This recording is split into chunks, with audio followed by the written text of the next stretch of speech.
good morning. A very good morning to everybody on this call. Welcome once again to yet another trading day, another education day for you. It's nice to have everybody on the Zoom call. Of course, if you have seen me before on this call, I'm sure you should remember that I am Uche Paragon. And right now, I really want to welcome everybody and assure you that you are in for a very, very important training section today.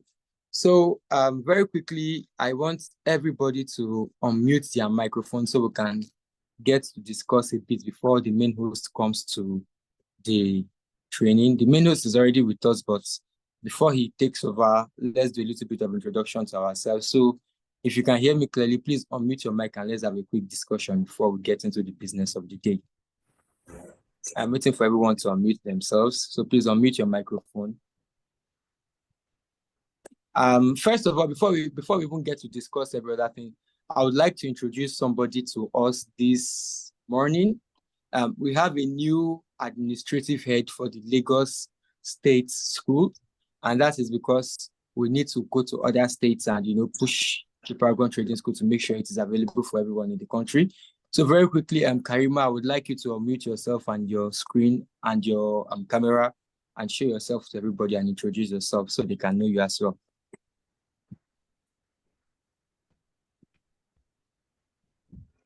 Okay. Can you hear me? Yeah, I can hear you clearly. Okay, can you see me too? Now I can see you.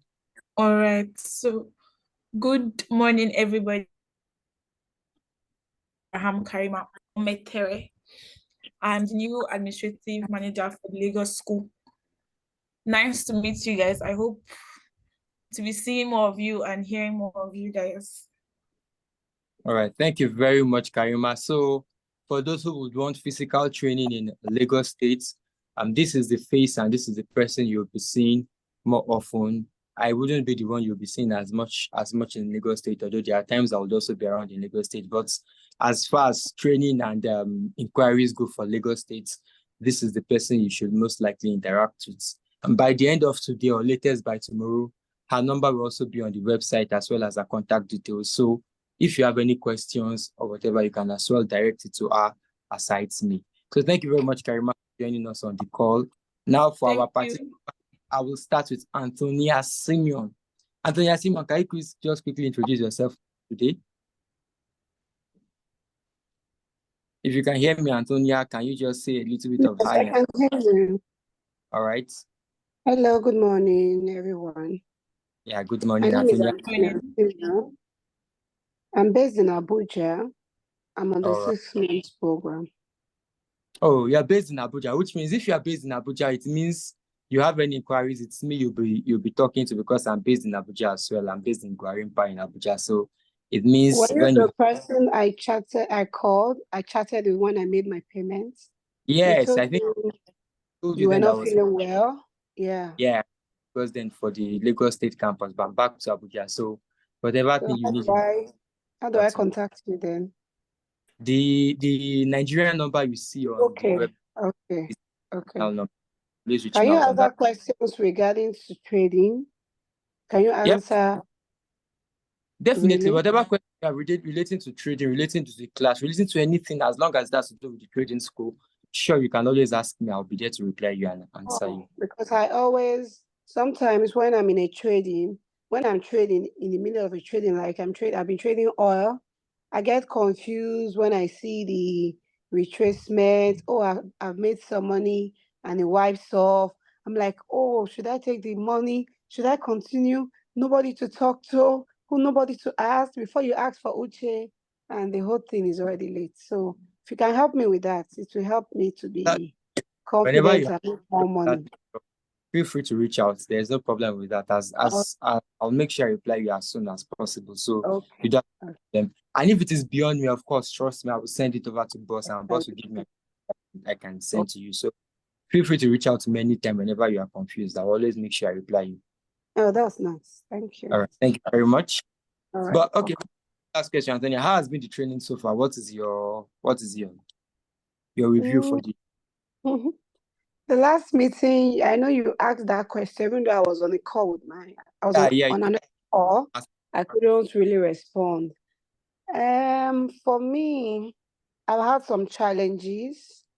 I've had some serious challenges. I've lost a lot of money due to some errors, as little as using the right lot size or understanding the spread.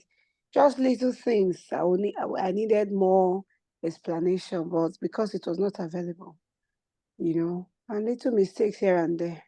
So, but I'm just staying positive and hoping that since I have a lot of time left, I will be able to recover and also make better trades.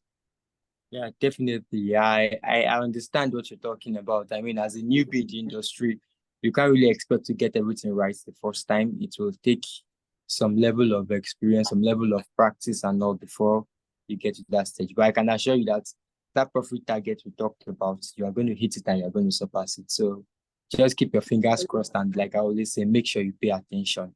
The more attention you pay, the easier it's going to be to, find your balance and everything. So, Mr. Chukuyem, I don't know if you're at work or if you're available to talk to us right now. If you are, just quickly say a quick hi to me. Mr. Chukuyem. Looks like he's at work again. So, Femi, can you hear me? If you can hear me, Femi. Yeah, Mr. Chukuyem, Mr. Chukuyem has just sent a message letting me know he's at work. So I understand that he can't, talk with us. Mr. Femi, if you can hear me, can you unmute your mic? So let's just have a quick hi and a quick discussion.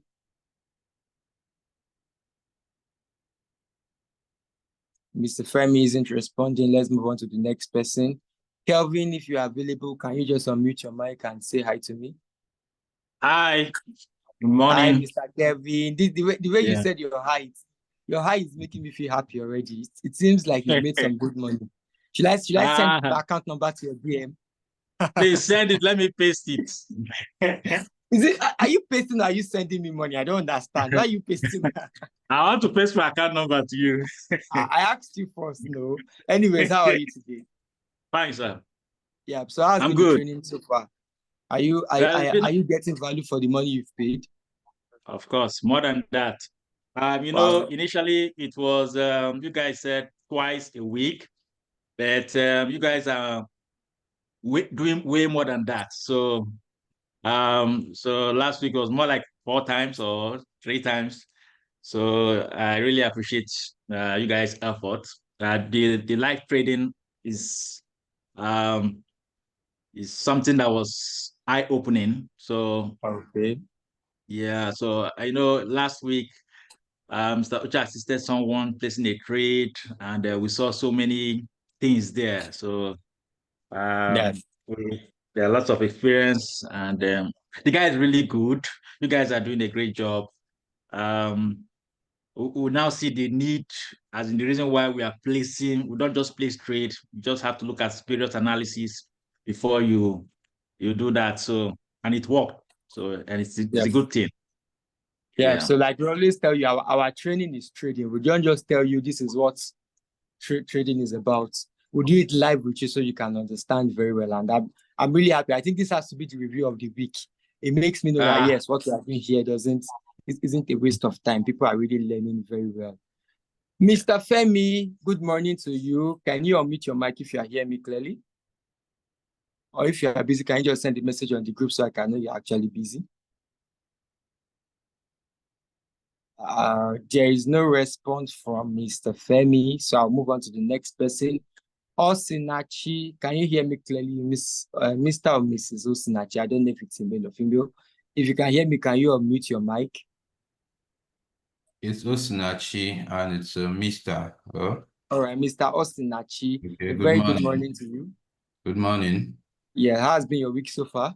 It's been great, but not so great. Not so great. What happened? Yeah, are you the guy that controls the UK number? No. I control the Nigerian number. I'm the country manager. I chatted you one time and you never responded, and the UK on the Nigerian number. Yes. Oh, I'm really sorry about that. If you chat me up on the Nigerian number and you don't get a quick response, please place a call on WhatsApp. It could be that I'm not with my phone or something. So when you place a call on the WhatsApp, once I come back, I will see the notification on my device and I will immediately reach out to you.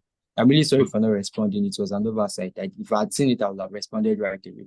Okay. I have some concerns, but I would have to send a message privately. It's not something I would want to put, out there for everybody's consumption.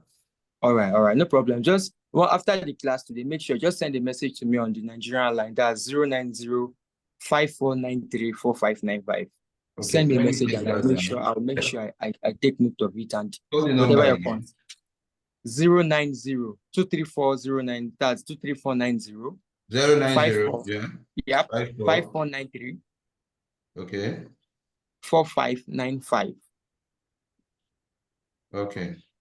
Yeah, so whatever your concern is, just let me know. I'll make sure if it's something I can handle, I'll do that immediately. And if it's not, I'll make sure I send it to the appropriate authorities and you will get no problem. Quick response. Sorry once again for the oversight. It's okay. All right, thank you very much. Yes, Hello, there's something. All Okay, right, the person that spoke before Osinachi said they had 4 classes last week. I was shocked to hear that because the first 1 month, we didn't have up to that. For me, that is on a 6 months mentorship. Am I not supposed to be part of those classes so that it's supposed to be a continuous process for me to learn? So I'm sorry, are you on the WhatsApp channel? Yes, I'm on the WhatsApp channel.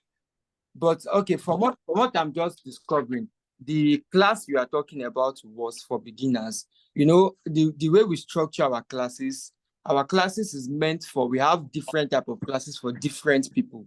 You've already gone beyond the beginner stage. There's no reason you are on the 6-month training. For it to be on the 6-month training, this means this has to be your 2nd month. Am I right? Yes. Yep. So if you are month, it means we shouldn't be adding into a class where we are talking about introduction to Forex, what is trading. It's not necessary, so you've done that class before. So if you don't get a notification for a class holding, it means that class isn't meant for you. I don't know if you're getting what I'm talking about. Okay.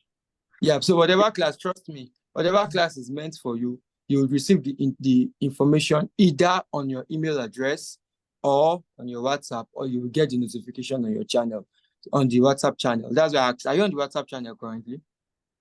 I am, but for me, I feel sometimes it may just be an oversight because you guys are not separating. You don't have a separate class for those under mentorship. That was what I expected.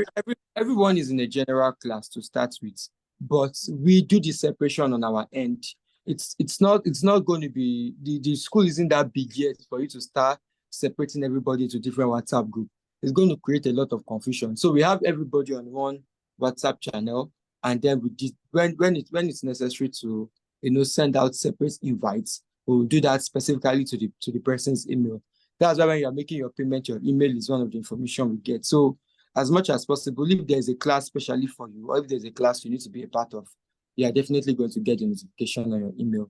So I assure you, you are not going to miss out on anything that is important for you. Just have an open mind and trust me that you are not going to miss anything as long as the class is concerned. Are you clear now? Yeah, it's okay. Thank you. Thank you very much. Mr. Victor, I don't know if you are available. If you're available, can you unmute your mic so we can have a quick hi? So good morning, Mr. Victor. Good morning. Yeah, how are you today? How has been your week so far? Fine, we thank God. Yep. So I want to ask a quick question. How has been the training so far? Are you facing any challenges, or has it been a very, very interesting experience so far? I'm not facing any challenges yet. It's just been an interesting and amazing training. All right, thank you very much. Since you said you've not been facing any challenges so far, I don't want to sound like a pastor, but let me use these statements that I prophesy to you that you will not face any challenges. Can I hear your amen? Amen, amen, amen. Yeah, you won't face any challenges. It's going to be a roller coaster ride for you. And I can't wait to see you posting your profits results and telling me, yeah, it's been very good. Are you fine? Yes. Fine. Yeah, so I hope you have a great trading class. And now to the most important person I'm supposed to introduce. I decided to wait and make sure this person is the last person I introduce, because he is going to be our speaker today. If you were in the last class, you will understand. I did a brief introduction for him, although he didn't speak in the last class, because today is his turn to speak. And I can confidently tell you that if you listen to this person is what's the right word to use now? This person could be the real reason why your trading game is going to change. Mr. Tertesama Manasi Beden. He is a gold expert, and I mean, if you are like I said in the last class, if you are very conversant with the gold markets, you will understand that the gold market is one of the most difficult markets to trade, because the gold market is very, very volatile. Good morning, Mr. Manasseh. Please, can you just introduce yourself to everybody for those who were not in the class the last time? Hi, Mr. Uchena. Good morning. Good morning, sir. It's good to see you. Good morning, everyone. Yes, just as Mr. Uche has said everything, basically everything, and I've listened to everyone's introduction and their expectations. So I'm very happy to be here and to be your facilitator for today. For those of us that were in the last class last week, I introduced myself, but I'll still reintroduce myself again. So my name is Tetia Manasegbede. I'm a seasoned professional in the financial services industry with over 5 years of experience. I specialize in providing expert counsel on regulations, legislation, and also compliance and enforcement on gold trading. So I've managed complex projects with a key analytical mind, and I have a collaborative approach with strong communication skills. And this has helped me maintain strategic partnerships and also contributing significantly to organization goals. So I've worked with the Lagos Commodities and Futures Exchange as a gold analyst. I manage registrations, I manage regulations, and equally strategic partnerships for major stakeholders. So I guided the exchange members on regulatory and legislative matters, and it equally presented policy updates to stakeholders. So managing client portfolios was part of what I did while I was at the exchange. But my core at the exchange was on gold. So I was a gold analyst, and over time, I've continued in that space. I've equally worked with the Securities and Exchange Commission, SEC, which is the apex regulator of the capital markets, where I advised on regulatory compliance, I conducted data analysis, and I managed enforcement actions. So majorly, my core has always been on market research, negotiation, compliance, regulatory, and legislation, basically. So I'm happy to be your facilitator for today, speaking on gold, which is a very key aspect that people don't really have experience and have an idea in. So I hope that going forward, we'll have an enlightening class going forward. Thank you very much.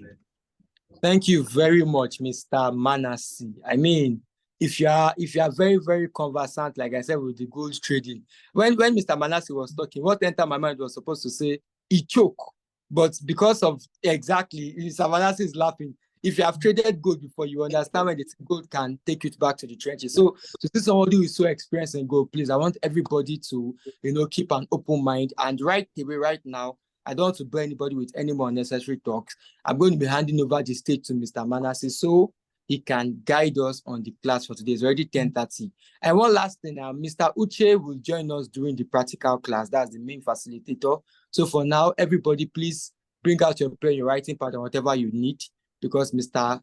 Manasseh is going to take us on a very, very interesting trading session today. Thank you very much, Mr. Manasseh. Please, you have the stage now, sir. Okay, thank you very much, Mr. Uchena. Thank you very much. Can you please make me host so I can share my screen? Right away, sir. Thank you very much.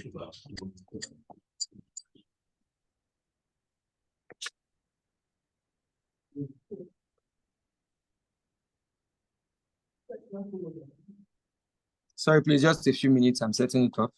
No, no problem.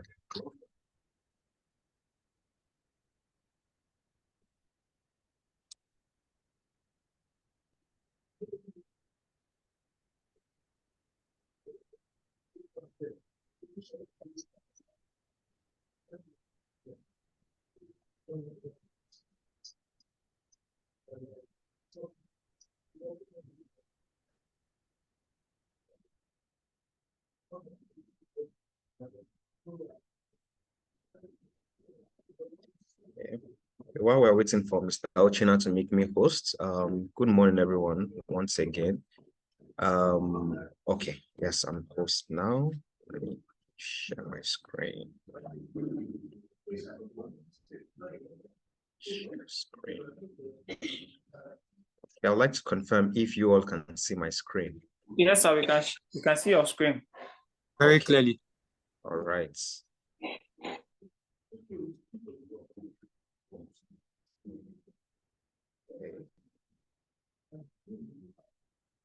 Okay.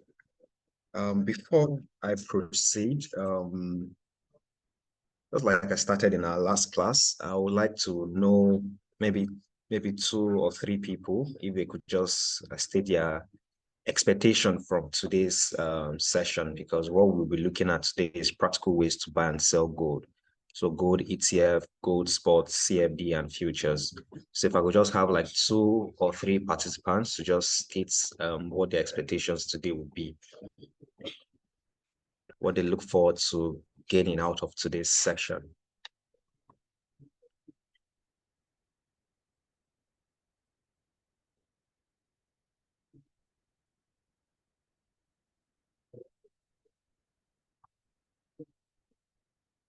Anyone, you can unmute and state your expectation.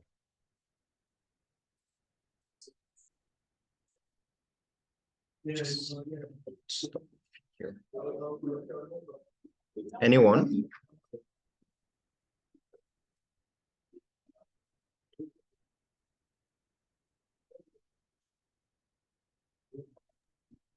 I think my expectation for today is just to gain more insights into the trading of gold.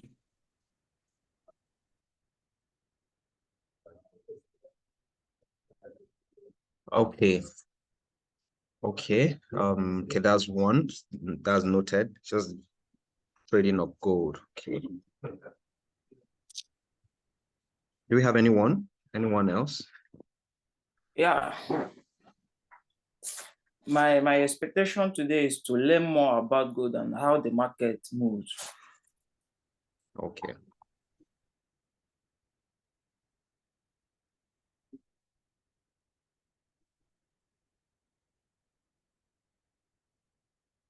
How the market moves. Okay.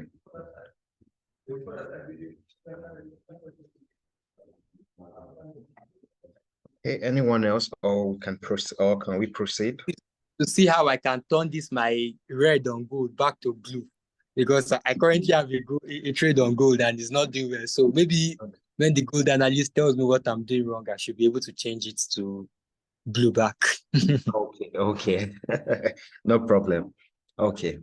So these are all valid expectations. So I always say you all have made a right decision coming to the Uche Paragon trading school, because one of the challenges most people have is the inexperience or the gap, the knowledge gap of understanding the fundamentals of gold, of the gold market, basically. Because once you are not aware of something, or once you are not familiarized with something, there tends to be a challenge in that space. So it's very important that you all have taken up the time to be part of Uche Paragon trading school, because the fundamentals in everything concerning trading is very, very important. So we are not just here to teach people and we don't get value for it. We ensure that every student that comes on board at this institution gains maximum value, because value is what we are after. We're not just after the numbers. We're not just after the number of people that come. We're after the value that they gain and that they get from our institution, because that's our priority. So we're here to guide you through the steps as we move on. So the fundamental is very, very key. So today we're looking at practical ways to buy and sell gold, gold ETF, gold spot, gold CFD, and gold futures. So let me move from this. Sorry. Okay. So I usually like to start my teaching on how gold is one of the densest of all metals, as it is a good conductor of heat and electricity.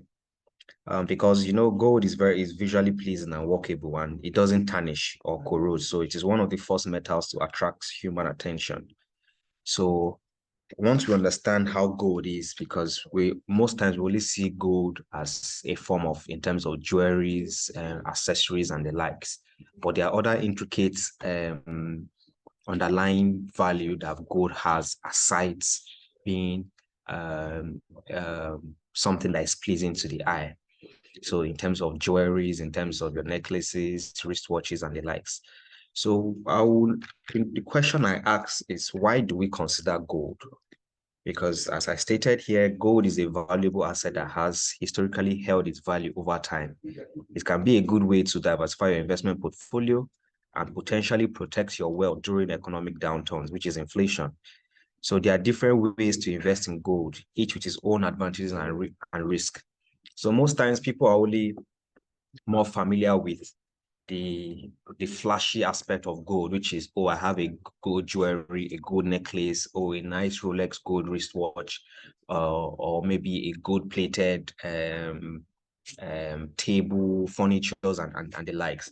But people don't look at the economic value of gold as an investment. So which is why we're going into this very important segments. So ways to buy and sell gold. So first on the list, we have the gold ETFs. So that's the exchange traded funds. Okay, sorry, before I continue, I want this class to be a little bit interactive. If you have any questions to ask along the way, please feel free to do that. I'm very much available to answer any question you have. So so for the gold ETFs, the exchange traded funds, so this actually provides investors with exposure to gold by tracking the price changes of gold. It allows investors to profit from gold price changes without having to own the physical assets. So let's imagine a basket filled with gold bars, another investment that track the gold price. So you see that when you buy a gold ETF share, you don't own the physical gold directly, but you own a piece of that basket. So gold can sometimes be extremely expensive now, but there's an option where you can just own a piece of it, which is the ETF. So I'll give an example of the Echo Gold coin that was launched on the floor of the Lagos Commodity and Futures Exchange. So that coin is a full-on coin, about 50 grams, and we wanted to carry everyone along, so it doesn't have to be just people with so much resources that can have access to that coin. So what we did was we made provision for everybody to own a piece of it. So you can own as low as 1 gram of that coin.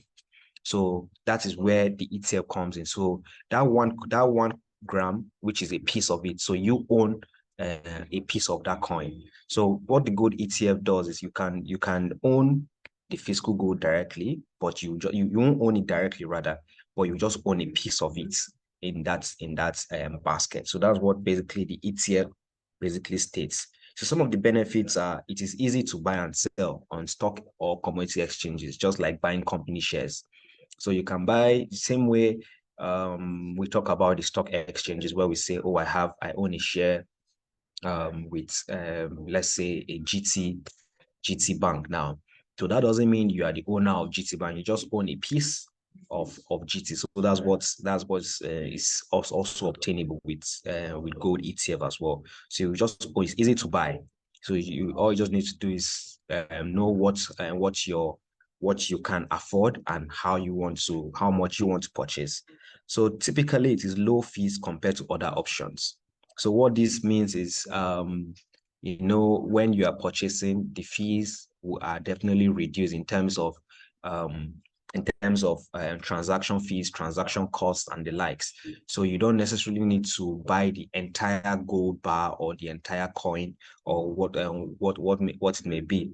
So you know that you are purchasing what you can afford at the time.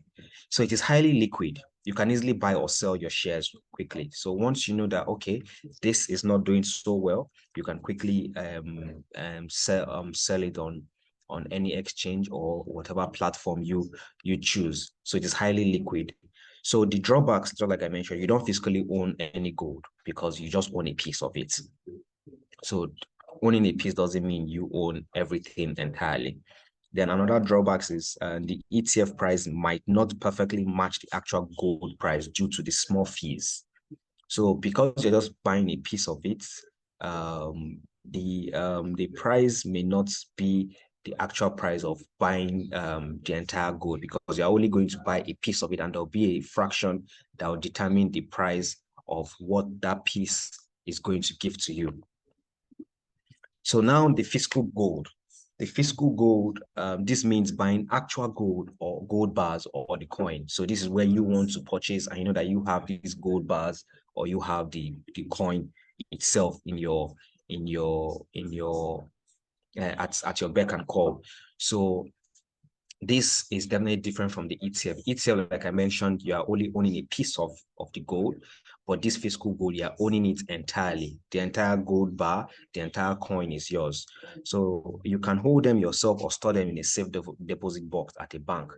So we have, there's something they call bankers warehouse.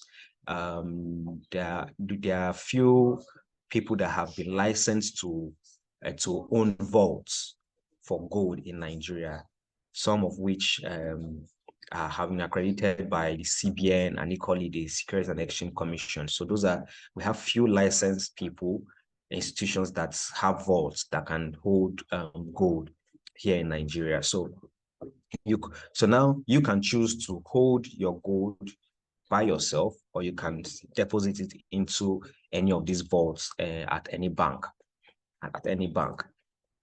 So that is if you choose whichever option you choose. So benefits of this physical gold: you directly own the gold, giving you physical possession. Like I mentioned, this is you buying the entire gold bar or the coin, which is yours. Over time, the value of gold itself could increase.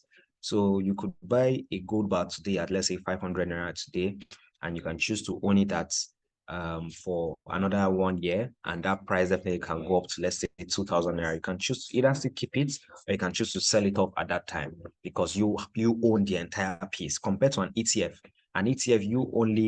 you can't, let's say a full gold bar is going for 500 and you buy a piece of it. Let's say the piece is about, let's say, 10 naira, for example, and you let's say the price of gold increases to 2,000. That's the price of gold by increases to 2,000 naira.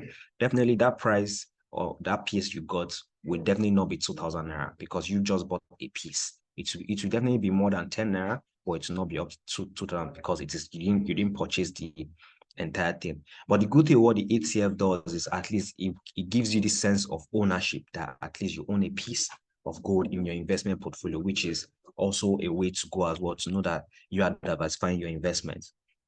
So some of the drawbacks are, you need to find a reputable dealer to buy and sell gold. If you were in our last class, I mentioned a time we bought gold from Osun State, and by the time we took it to the refinery, those people at the refinery, and this refinery is not situated in Nigeria. This refinery told us the exact location where that gold was gotten from. So they have a system that can tell the origin of where gold is gotten from. So getting a reputable dealer to buy and sell gold can be a little bit challenging, because sometimes it may be stolen, sometimes it may be ill-gotten, because once I'm to purchase gold from you now, I need there are some required documents and required documentation that you need to provide to me to be convinced that this gold is actually from a legitimate source. So finding a reputable buyer can be a little bit challenging, which is why most times we encourage people to go through various platforms. We have the Uche Paragon Trading School here, which is ever ready to support in that case. We have various exchanges that are licensed to do that as well. So getting a reputable dealer can be a little bit challenging. So there are storage costs associated with keeping it safe, which is a safe deposit box rental. So like I mentioned, there are institutions that are licensed to to hold and to vault your gold for in your behalf. So now for them to keep those and the gold for you, it is not free. There will be charges attached to it. But for someone that's got just bought an ETF, definitely that person wouldn't be bothered about storage cost, because he's just buying the piece. He's not buying the full. He's not buying the full bar or the coin. So if you are going to buy the full bar or a coin, you need to put your mind that you pay for storage cost, because it is an asset that once you is highly volatile in terms of it's risky, because once someone has an idea that, oh, you have gold under your pillow, definitely you know what that will be. That will mean. So we encourage people to at least try to deposit it in any of these vaults, which will come at a cost. So it's less liquid than ETFs. So it might take time to sell your gold. What this means is you may have your physical gold, like I mentioned, looking for a reputable buyer. So even if you want to go through let's say the exchanges, or even through any platform, you'll find out that you have to start putting up some documentation, because you need to set up like a KYC document to be sure that this gold is from a reputable hand. So likes of the provenance checks, them originated documents and the like. So all these things will definitely take time compared to an ETF. An ETF, all you just need to do is contact your broker or any platform, and you can quickly sell off the gold ETF compared to the physical gold, which is why this will actually take time to sell the physical gold. So we'll move on to the gold CFDs. CFDs are contracts for difference. So basically, these are asset contracts which are bought at agreed prices but delivered and paid for later. So this is a contract between you and a broker to speculate on the price movement of gold. Imagine you think the price of gold will go up. You can enter a CFD contract to buy gold at a certain price. So let's say you enter a CFD with a broker today at, let's say, 5,000 naira. And you foresee that in the next 6 months the price will go up to 15,000. You can lock in on that price at 5,000 today, and by the time you want to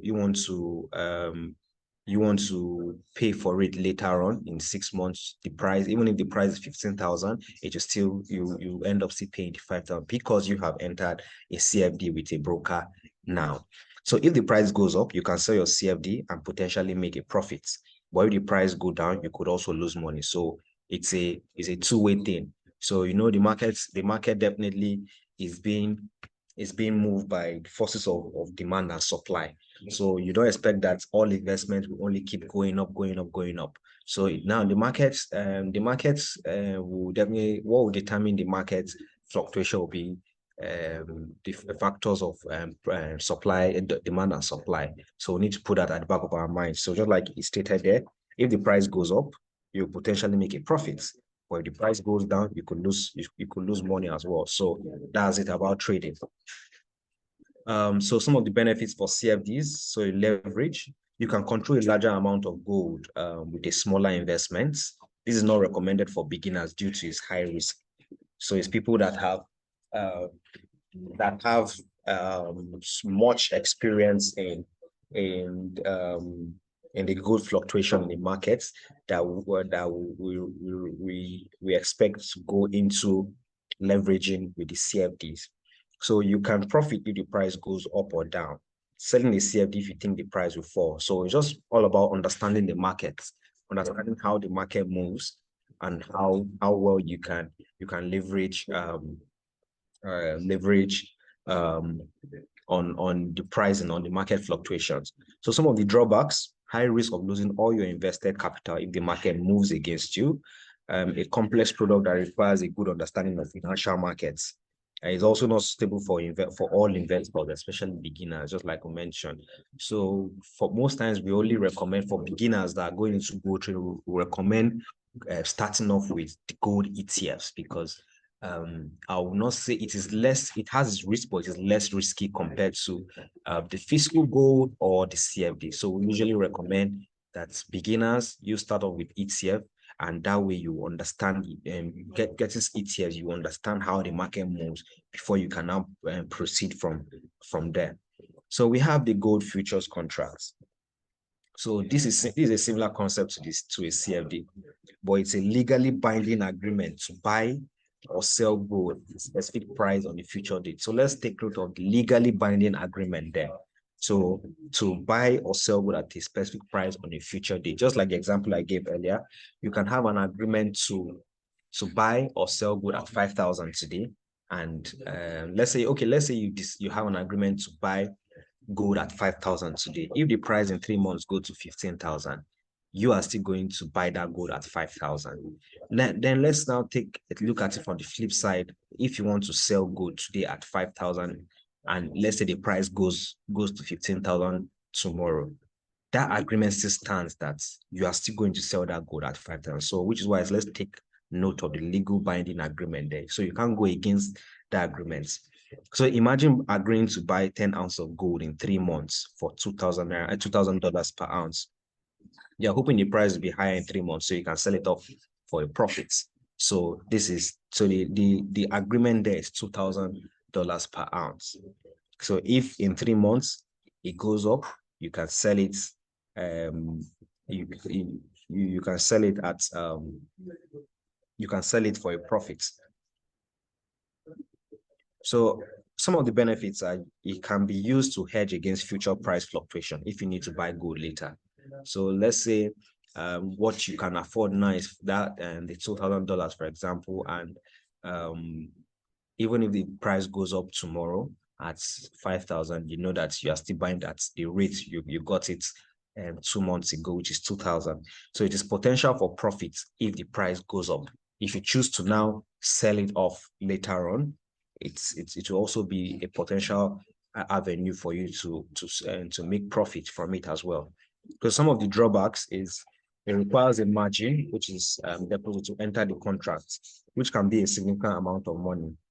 So there's a margin that you need to enter with the contract, because sometimes it will be a significant amount. Let's say you have an agreement with a broker, for example, and the agreed price is 2,000, but by the time you are going to sell or buy, definitely the price may not be the same. So that margin can be very significant there, and it may be it's a two-way thing. Sometimes it can be to the benefit of the person buying or to the seller. So that's that margin we are referring to here. So complex products with high risk of losing your deposit if the market moves against you. Like I mentioned, the major forces of the market is moved by demand and supply. So we need to have that at the back of our mind that the markets may move against you. But if you understand the market properly with the required guidance, just like what we are giving to you in this institution, you have the chance to mitigate some of this market movement that will be against you. So it is best suited for experienced investors who understand futures markets. So futures markets is not like we mentioned, for beginners. I don't understand futures market. We recommend the ETFs. So you need the futures market can be very complex. So you need to have gained extreme experience to understand how the market moves for you not to burn all your fingers in the futures market with actually gold, because the price movement of gold can be tricky sometimes, that you have to be very, very careful. You have to be very calculative and understand that this might move against you. So because I hear one of the participants earlier talking about she has lost quite a lot because sometimes the market can, you may think the market is in your favor, but it turns out it may not be in your favor. So which is why we're here to actually guide you to ensure that you understand the intricacies of how the market moves and how you can get absolute advantage of the market. So choosing the right option for you. So for first-time investors, so say you consider starting, just like I mentioned earlier, you consider starting with gold ETFs due to their ease of use, lower risk, and lower fees. So this is more or less like the safest. Yeah, it's still risky, but it's the safest amongst all the options placed concerning gold investment and gold trading. ETFs, this will help you understand, have the right knowledge of gold ETFs, of the movement of gold, the pricing, understanding what the LBMA market does, and the likes. So for long-term goals, if you are investing for the long term, over 5 years, physical gold or ETFs could be suitable, because for ETF you could hold that piece for as long as you want. Same way you can hold a share with let's say GT, for example, for as long as 10 years and the likes, where you can buy a share of GT at, let's say, 200 naira per share, and in 10 years that one share is going for, let's say, 5,000 naira. So long-term investing, yes, physical gold or ETFs is extremely recommended, because the physical gold, you have the entire gold. You can hold that gold bar or the gold coin or whichever, and hold it for as long as you want, provided that it's in a safe deposit box and everything is intact. Then for the short-term trading, experienced investors might consider CFDs or futures for short-term speculation, but understand the high risk involved. So you can now see why we say for beginners, it's best you start with the ETF, or start the ETF, because for short-term trading, maybe you want to quickly put your hands on the trading aspect of gold. So you have to be experienced for you to understand that the speculation has to be very, very it should be challenging, to be demanding, because you need to understand how the market moves. So which is why we recommend for CFDs, you need to be experienced, you need to understand how these movements are, how the market moves, and you cannot just jump from ETF and move on to CFD. So it's best you start from the ETF aspect of it, and you grow gradually. So we always recommend that you always do your research before investing in any gold product. You talk to a financial advisor for personalized investment advice based on your goals and risk tolerance. So we have for gold now, there's something, the association LBMA, that's the London Bullion Market Association. It is an international trade association that represents the London market for gold and silver bullion with I think with a global client base.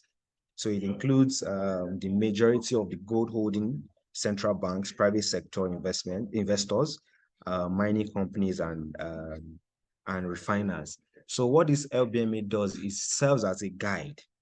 So when we say starting off with ETFs, because we need you have to get yourself involved in understanding the gold markets. The LBMA is a very perfect guide for you to have experience and to be knowledgeable about the gold market. So this LBMA helps you understand how the gold movements, the daily pricing of gold in the market, as is very, very crucial. So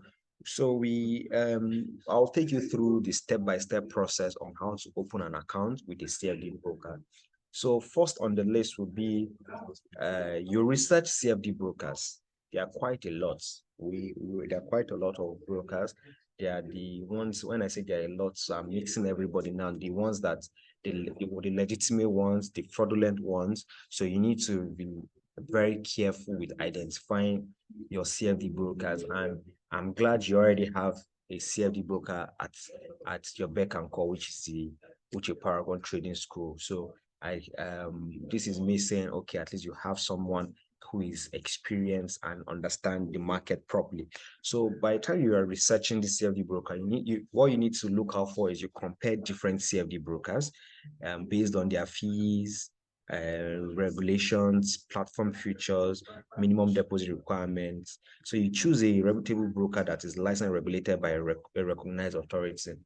Just the same way we choose to open a bank account. Sometimes we look at, okay, what value is this bank going to give to me? Is it going to, what are the various values? So you look at various banks. What is Sterling going to give to me? What is GT going to give to me? What value will I get for it? So it's similar to getting a CFD broker. So you look at all of these things. So which of these brokers will give you maximum value that you'll be comfortable with?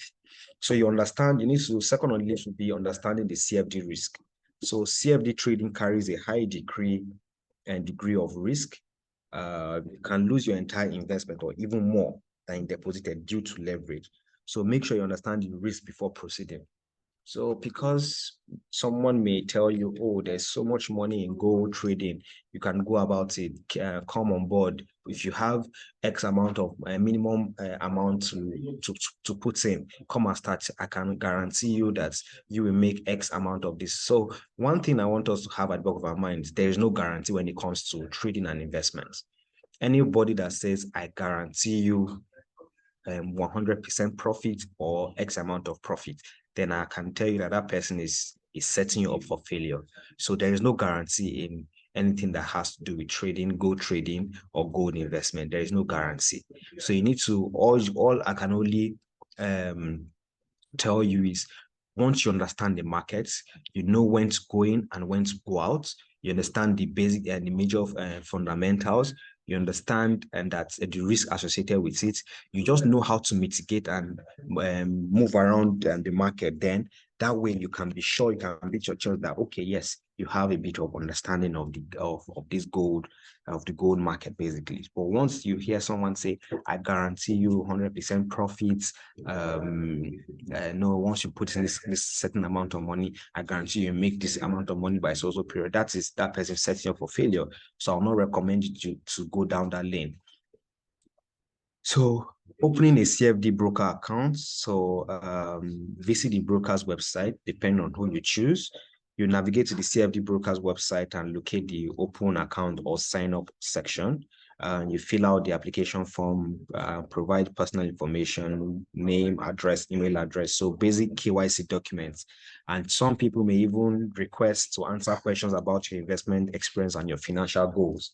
So the reason why they go about all of this is to ensure that they want to know what your expectation is. They want to know what you already have in mind. So they'll use that as a guide on how they can guide you going forward and how they can mentor you and tutor you, just like what we are doing at this institution. Because we don't just come and brainwash and say, come on board, don't worry, we guarantee you this, come on board. So we want to know what everybody have their own expectation, different mindset, and also we will not, what works for Mr. A may not work for Mr. B. So we want to know, get everybody's experience basically to know what their financial goals are, how they intend to move. So that will give us a guide to, and that will serve as a guide on how we can mentor you and just teach you through the entire process. So for verification process, just like the major KYC documents, so you need to verify your ID, your address, and even you may need uploading some sensitive IDs and government IDs and proof of address. So we know that the person we are dealing with is actually legitimate. So we don't just want, we don't like picking people that will in turn be fraudulent and all, because this market is actually sensitive. There are lots of cases where people have invested quite a number of an amount of money and it gets lost due to lack of adequate KYC documentation. So we'd like to do that for verification process. So deposits of funds, once your account is verified, you will need to deposit funds to start trading. Different brokers offer various deposit methods like bank transfer, e-wallet, credit card, or debit card. So whichever broker is more comfortable with, he proceeds with it. So next steps would be fund management. So you set up stop loss and take profit orders to manage your risk and potential profits. So basically for fund management, you need to know when to stop and take profits and manage your risk and potential profits. So like I mentioned, you need to know when to go in and when to go out. So just understanding the market, basically, understanding how the movement, how the fluctuation in the market goes. Research and analysis, it's very important that you do your regular research. You don't just rely on what people say to you.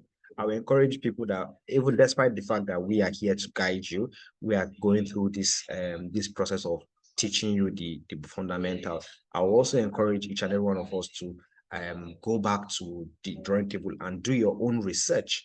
Because when I say we want our sessions to be very interactive, we expect that you have gone back, you've learned one or two things, and at least you can comfortably say you learned this on your own.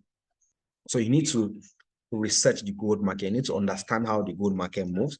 You need to also, by your own self, develop a trading strategy before placing any trade.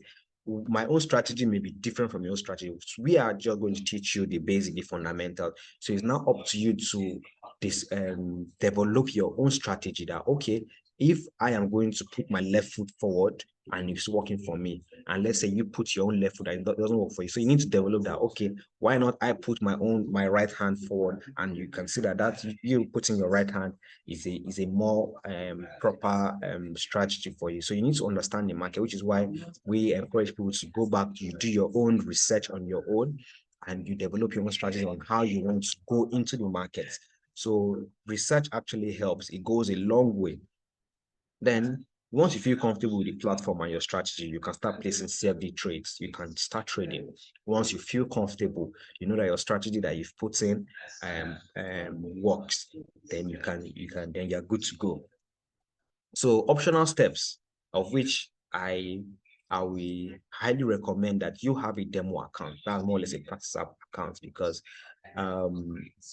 what demo account helps you do is it helps you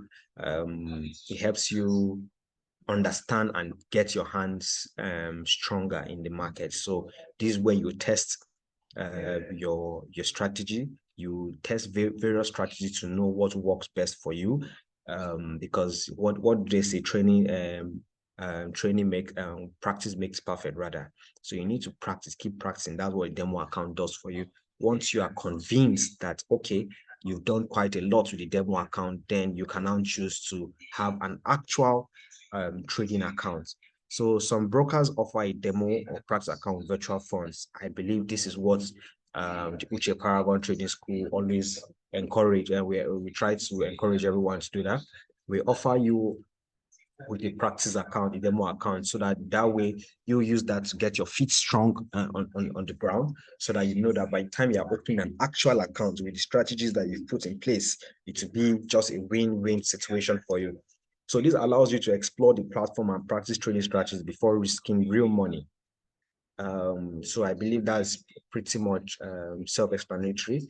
Then we'll move on to the funding requirements. So be aware of any minimum deposit requirements set by the broker. So some brokers may insist that you must have let's say $2,000, some $5,000. So just like we mentioned in previous slide, you need to do your research. You need to do your research on various CFD brokers to know which you'll be comfortable with, and how you can move going forward. So if you feel the broker you choose says the minimum is $5,000 and you feel that's okay for you, fine, you can go for it. But if you see that may be too much, you may look out for a broker that is that the minimum deposit is less, and you can go for it. So these are just some of the intricacies or some of the basic requirements you need to look out for when choosing a broker.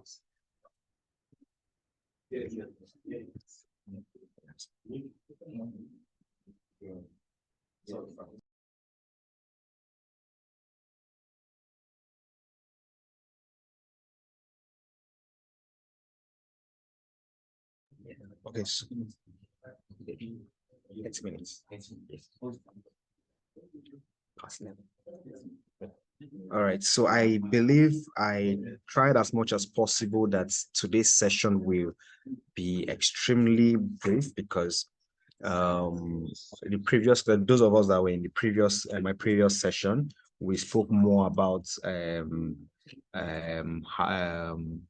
investing in gold. So it was more theoretical. So what this session basically, why I made this session short was to make sure that I take you through the step-by-step process on CFD trades, understanding the gold spots, the gold ETFs, the futures markets, and the likes. So I will leave the floor open now.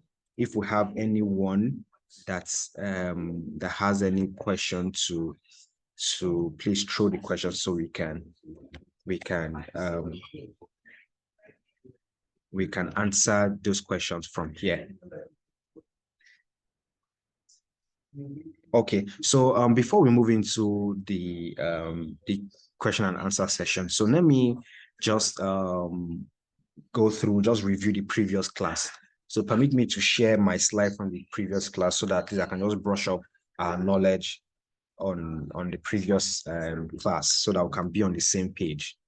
Just a minute.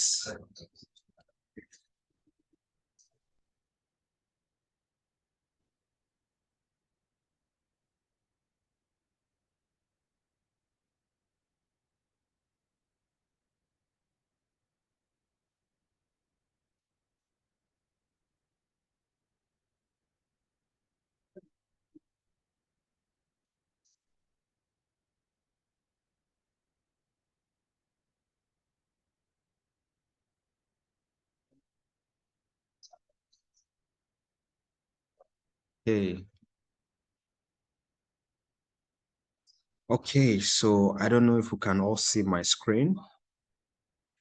Yes. So previous class, what we spoke about was investing in real gold. So holding gold and gold assets in your portfolio. So we did what's understanding gold trading, where we spoke about gold the gold appeal has remained constant over the century, and transcending its aesthetic appeal to become a fundamental component of global financial markets. Its inherent properties is longevity, pliability, and imperviousness to rust. It ensures that instead of being depleted, it tends to be amassed through time, safeguarding wealth for future heirs. So this is basically just introduction of understanding gold trading. So gold tradable instrument and product. So like I mentioned earlier, we have the physical gold bars or coins. We have the gold futures contracts. We have the gold ETFs, exchange traded funds, like I mentioned. We have the equity investments in companies focused on exploration and mining activities. So physical gold bars. Physical gold is a tangible asset, often used as a hedge against inflation and currency fluctuations. It can be purchased in the form of bars, coins, and jewelry. Storage and insurance are important considerations for investors holding physical gold. So these are just some of the basic things we need to know about physical gold bars or coins. Then the gold futures contracts. So gold futures are standardized contracts to buy or sell a specific amount of gold at a future date and price. So futures contracts allow investors to speculate on the price of gold or hedge against price changes. So it's also asset contract which are bought at agreed prices but delivered and paid for at a later date. So the ETFs, as I mentioned earlier, they're investment funds traded on stock exchange, much like stocks. They hold gold bullion as a primary asset, providing investors exposure to gold prices. ETFs offer liquidity, lower transaction cost, and ease of ownership compared to physical gold. I think I clearly explained that in my earlier slide. As you know, ETF, like I mentioned, also it provides investors with exposure to gold by tracking the price changes of gold. And it equally allows investors to profit from gold price changes without having to own the physical assets. So moving on to the equity investments in companies focused on exploration and mining activities. So investing in gold mining companies provides indirect exposure to gold prices. Companies involved in exploration, mining, and production can benefit from rising gold prices. This type of investment carries additional risk related to company performance and market conditions. So this is just a similar case where you may choose to invest in any of all these mining companies. There are quite a number of mining companies in Nigeria, exploration and mining companies. So there are quite a number of them here in Nigeria. So investment objective of holding gold. So the major investment objective is to provide investment results that before fees and expenses closely correspond to the performance of the LBMA gold price. So like I mentioned, what the LBMA stands for, which is the London Bullion Market Association, and it is an international trade association that represents the London market for gold and silver bullion with a global client base. So the investment strategy, so we acquire and hold bullion. You can acquire and hold bullion or coin for the purpose of liquidity investment, and purpose of liquidity rather. So investment in gold asset will only be on regulated exchange to efficiently manage risk. So what we have, just like I mentioned earlier, what the Uche Paragon Trading School has come about to do, because you need to understand the fundamentals of gold trading before you embark on your gold investment journey. Because what the Uche Paragon Trading School has done over the years, they make sure that there's proper guidance. We have proper guidance to guide people through the trading aspect, through understanding how the market moves, and we guide you through the fact that, okay, even if you want to get what's it called, have the regulators on board, you know that you are coming on board on a certified trading school, which is what Uche Paragon Trading School has come on board to offer. So custodial service, trading gold bullion or coin must be supported by a robust vaulting and physical delivery infrastructure. All gold deposited and safely kept at an accredited vault registered by the exchange. So, not like I spoke about vaulting, there are some institutions that are accredited by the CBN and SEC to hold gold assets, because you cannot just choose to say you want to just hold gold on your own, because it comes at its own risk. So there are vaults that have been accredited by even the exchanges. So we have arrangements, we have signed agreements with various exchanges that if you choose to own physical gold, we have a link that we can help you reach out with the exchange to help you safeguard your gold. So which is why the Uche Paragon were here to assist in that. So we have signed agreements, we have links, strong links that can ensure that once your gold is deposited at any vault, it is you are rest assured that it is in safe hands. So allocated gold, all bullion or coin deposited with the custodian will be held on a fully allocated basis. What this means is that the investors will have an account with a custodian in the trustee's name, which will evidence that uniquely identifiable pieces of bullion are allocated to the investor and are fiscally segregated in the custodian's secure vault from precious metals, which includes gold, belonging to other owners. All bullion stored by the custodian will be clearly identifiable through the refiner's brand and unique serial number. So just like I mentioned, we have agreements, we have links with various exchanges if you choose to safeguard your gold in any of these vaults. So we rest assured that once you have a gold and you say, okay, I want this gold to be safe and to be kept for me, what we need to do is we reach out to these are accredited vaults or through the exchanges, and once your gold is being lodged into the system, or rather before it's lodged into the system, definitely KYC documents will be provided. Where is gold, the source of the gold, the origin, the provenance checks and the likes. So once all of that has been checked and is certified, you will get a serial number stating that, okay, this is the number your gold carries, and you know that it is there. Even if you go there in the next 5-10 years, it is still there because it is regulated by the CBN and SEC. So moving on to the gold supply chain. So most times people are only used to a two-step process of the gold supply chain, which is they're only used to number one, which is a miner or recycler, and the retail investor. So people are not aware about the other steps involved in the gold supply chain. So like I said, if these are the fundamentals we try to explain to people. So the supply chain starts from the miner or the recycler.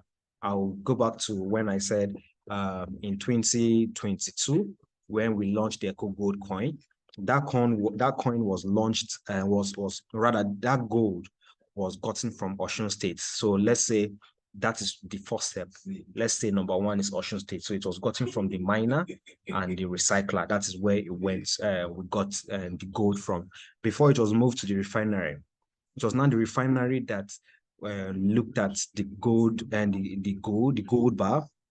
They told us the origin after we presented the paperwork of maybe the sale purchase form, the origin document, provenance check. So this refinery had that. So this refinery were now the ones that converted this coin to this gold, the gold bar to coin, the way we wanted it to be.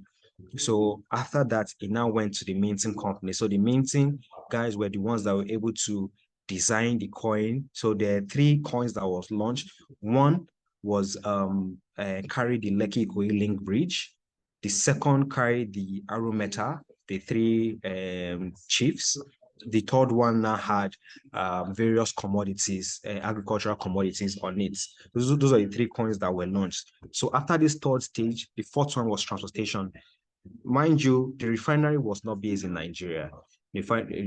So this coin moved from Nigeria to the location before, after it did the whole minting process, then it was brought in back to Nigeria, which came back to the wholesaler.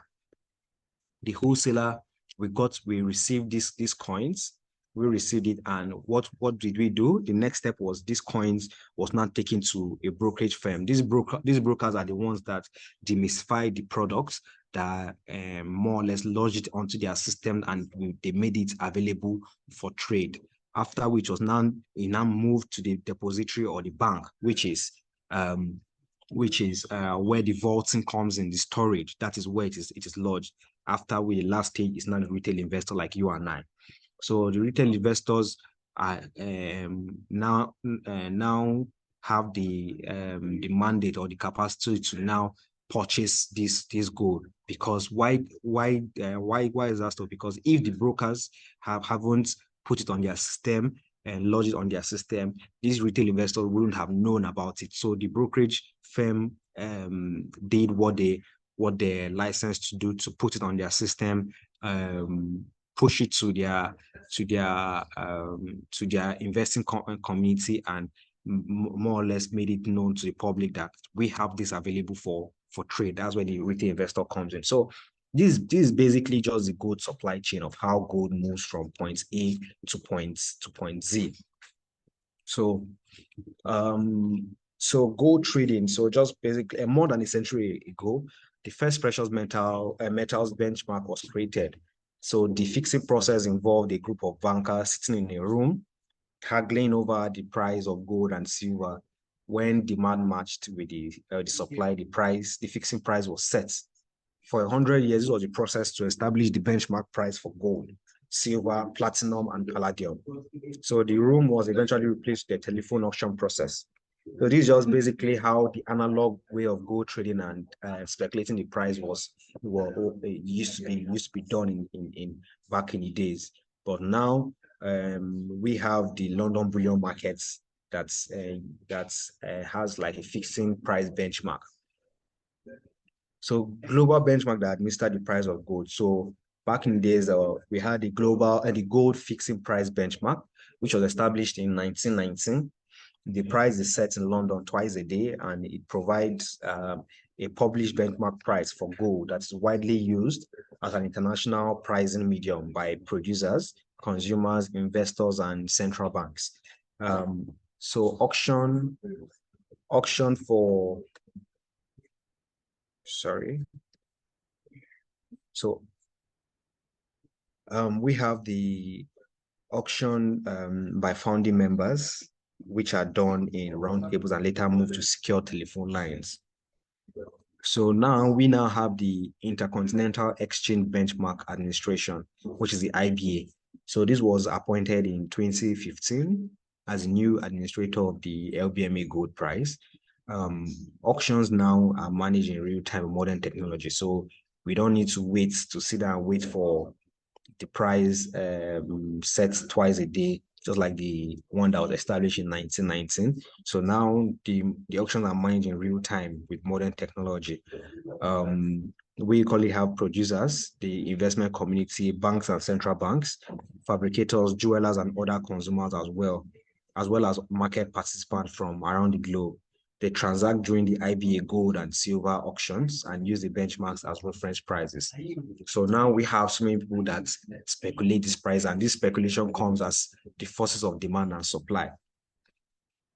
So fundamentals in influencing gold price for the global fundamentals, the global influence. So demand. So manufacturers, these are the jewelry, electronic and medical appliances. So these are people that may affect the price of gold because these people need this and the raw gold before they can convert it to all of these things. So that alone can affect demand as well. And government and central banks, reserve holdings. So they definitely, they also affect, they also influence the price of gold because of most of these the central banks and the government, they use that to hedge against inflation. So investment demands, ETFs and sports, that also will influence demand. Then the other aspect will be supply, mining capacity of producing nations, release of held goods. So sometimes most people may hold on to, most of all these institutions may hold on to, like mining companies may hold on to this gold because of, one, their mining capacity. Maybe they don't have enough resources to mine at a certain period, so they hold on to, they don't release quite a lot. So that alone can affect the price of gold. So currency inflation, so hedging tool against dollar. So in our previous class, I remember someone asking why is the price of gold fixed or always moving in line with the United States dollar. So currently, global exchange rates now, we are just using what the global economy is used to. Is the United States dollar, the euros, and the pound. So most times, all gold is being pegged at any of these three currencies, majorly the US dollar. So, which is why we notice that by the time the price of dollar increases, the price of gold too also increases, and vice versa as well. So currency, interest rates, so inverse relationship, geopolitical factors, of course, crisis can also influence gold price. So the factors influencing local price of gold. So we have international factors. The international spot price of gold is a determinant determining the metal value of gold. The spot price is decided in the London bullion market. If due to certain conditions, the spot price rises, the cost of gold will also rise. So just like I mentioned, most times when the person asks, why is it that it is pegged at United States dollars? So this is what it basically means. So if due to certain condition, the spot price rises, the cost of gold will also rise. So if the dollar goes up or the pound or whichever currency goes up, the cost of gold will also rise. So demand and supply. So the price of all commodities in an economy definitely are ruled by the laws of demand and supply. And gold itself is a commodity and there's no exception. So when demand for gold rises, the price will also rise. So inflation rather. Gold is used as a hedge against inflation. When inflation rises, people tend to buy more gold for security, thereby driving up the price. So when people see that, inflation is on the high, people prefer to, instead of holding currency, people tend to buy more of gold as a commodity because it's not pegged, it's not a currency. So moreover, when inflation rises, the value of the rupee falls in international markets, and this contributes to a higher conversion rate and hence a higher price. So we also have exchange rates, like I mentioned, about the global currencies that are being used. The spot price of gold valued in American dollars, euros, and pounds. Hence, the value of the Nigerian naira against this currency influences the price of gold. So when the naira falls, the exchange rate is higher and a higher gold price. So since gold is being pegged, is being valued in American dollars, this is what we tend to see. So administrative and production costs too can also be a factor because fabrication, refining, minting, numismatic value of the coin, which is customers' badge, quality, rarity, and demand. Taxes and import duty, transaction fees, there's exchange transaction advisors, parties to the trade, SEC, depository broker. So these are all things that can influence the price of gold.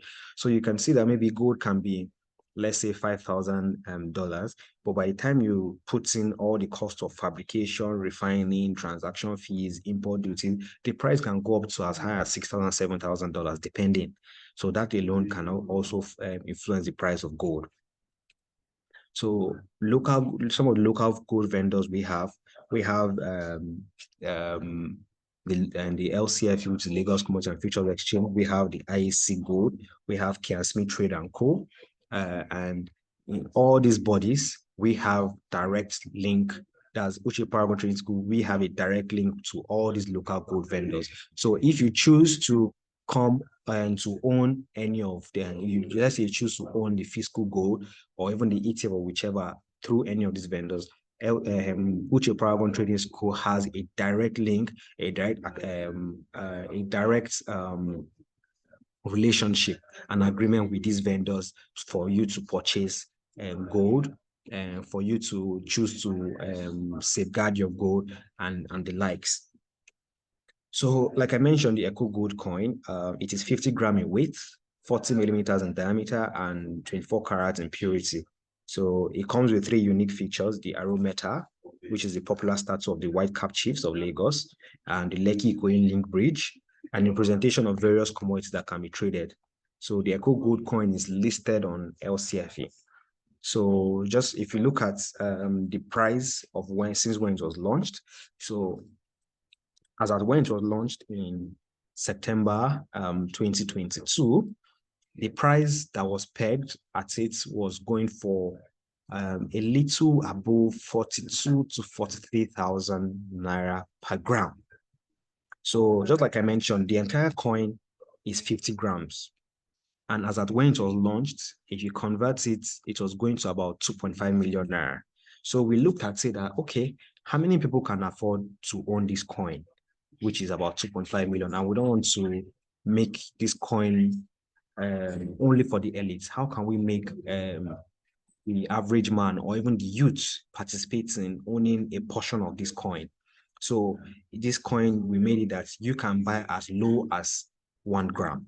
So 1 gram was what was selling for a little above 42 to 43,000 naira per gram. Now, let's say you bought 1 gram in 2022, 1 gram of that coin, which is similar to buying an ETF.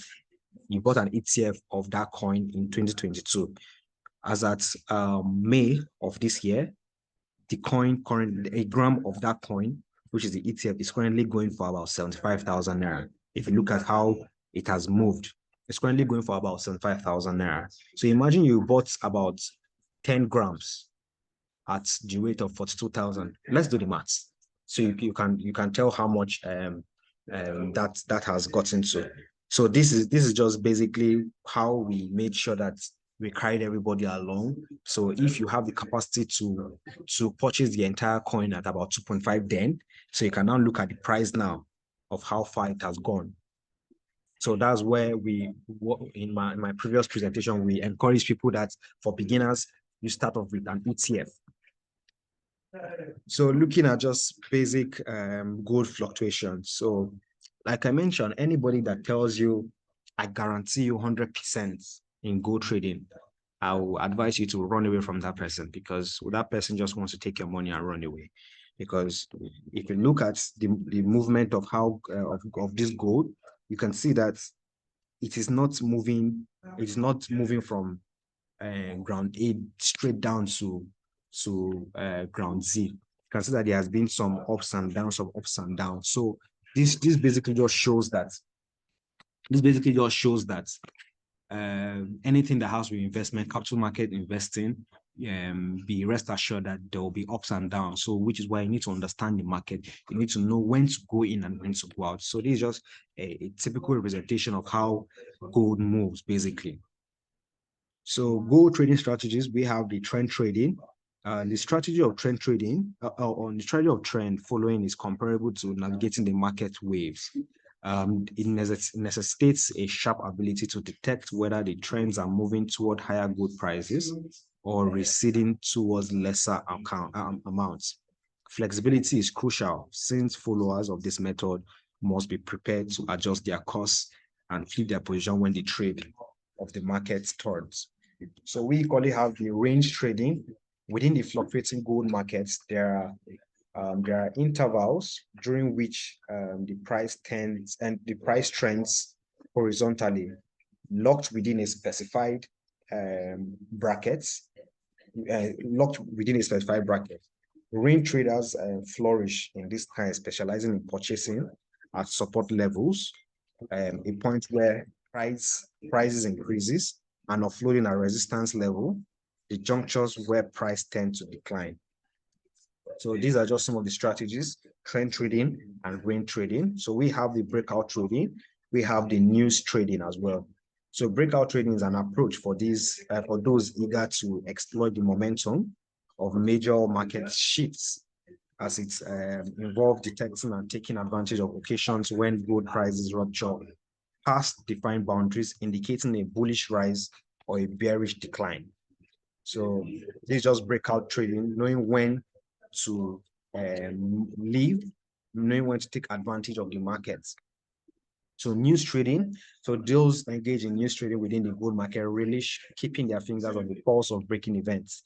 Swift and considerable price movement can be set off by a range of catalysts, such as economic data releases, central bank policy announcement, or geopolitical turbulence. Traders skilled in this approach stay perpetually tied to their news sources, poised to anticipate and respond to how fresh information might sway the market. So these are people that they are more or less our Al Jazeera telling us about the markets, knowing when something will happen. So these are more or less the analysts that look and understand the economic downturns, that okay, there's a tendency that this may happen and may affect the price of this. So this is also a strategy that some people have. So they are the news trading. So we have the swing trading, the position trading. Then some of the risks associated with gold trading. So engaging in gold trading can be fraught with some risks, as it entails a meticulous journey amongst numerous risks. So traders must definitely remain cognizant of several threats that can impact their venture. Some of these risks are gold price, unpredictable fluctuation, high transaction fees associated with physical gold assets, influences from regulatory measures or policies, over leveraging. So looking at this part of the influences from regulatory measures. So we have regulators like in the capital market, like I mentioned, SEC. So tomorrow SEC may come up with a different timeline and different rather framework that may affect gold. Because let's say maybe they perceive that there's a threat, they can quickly move to look out for a framework that can mitigate that threat that they may foresee. So that alone can also be a risk. So sometimes those policies may be to the benefit of the market, sometimes may not be to the benefit of the market, which is why they are regulators. So, but what the regulators try to do is they try to make sure that all they do will benefit the market and for the safety of people's investments. So to safeguard their capital and achieve financial success, traders should exercise constant vigilance against these potential hazards.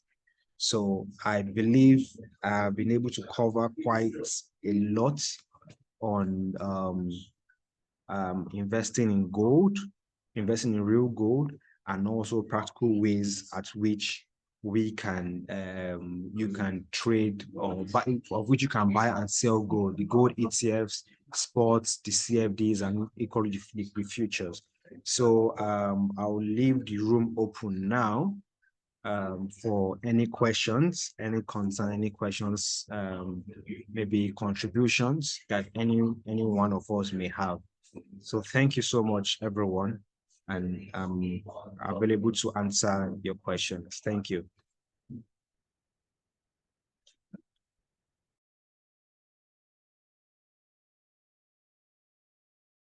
So if you have any question, you can just unmute. You can unmute and ask your question. So after the Q&A session, so we're looking at having a Q&A session from now till give or take 12 noon, of which we'll go for a 30 minutes break before we come back in for practical. So you can unmute if you have any questions. Thank you.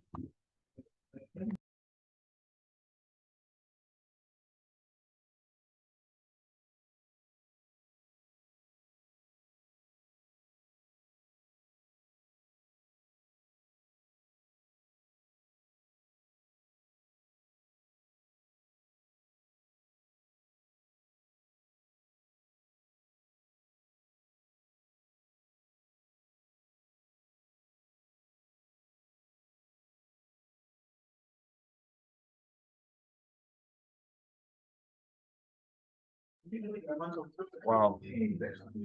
Don't we have any questions?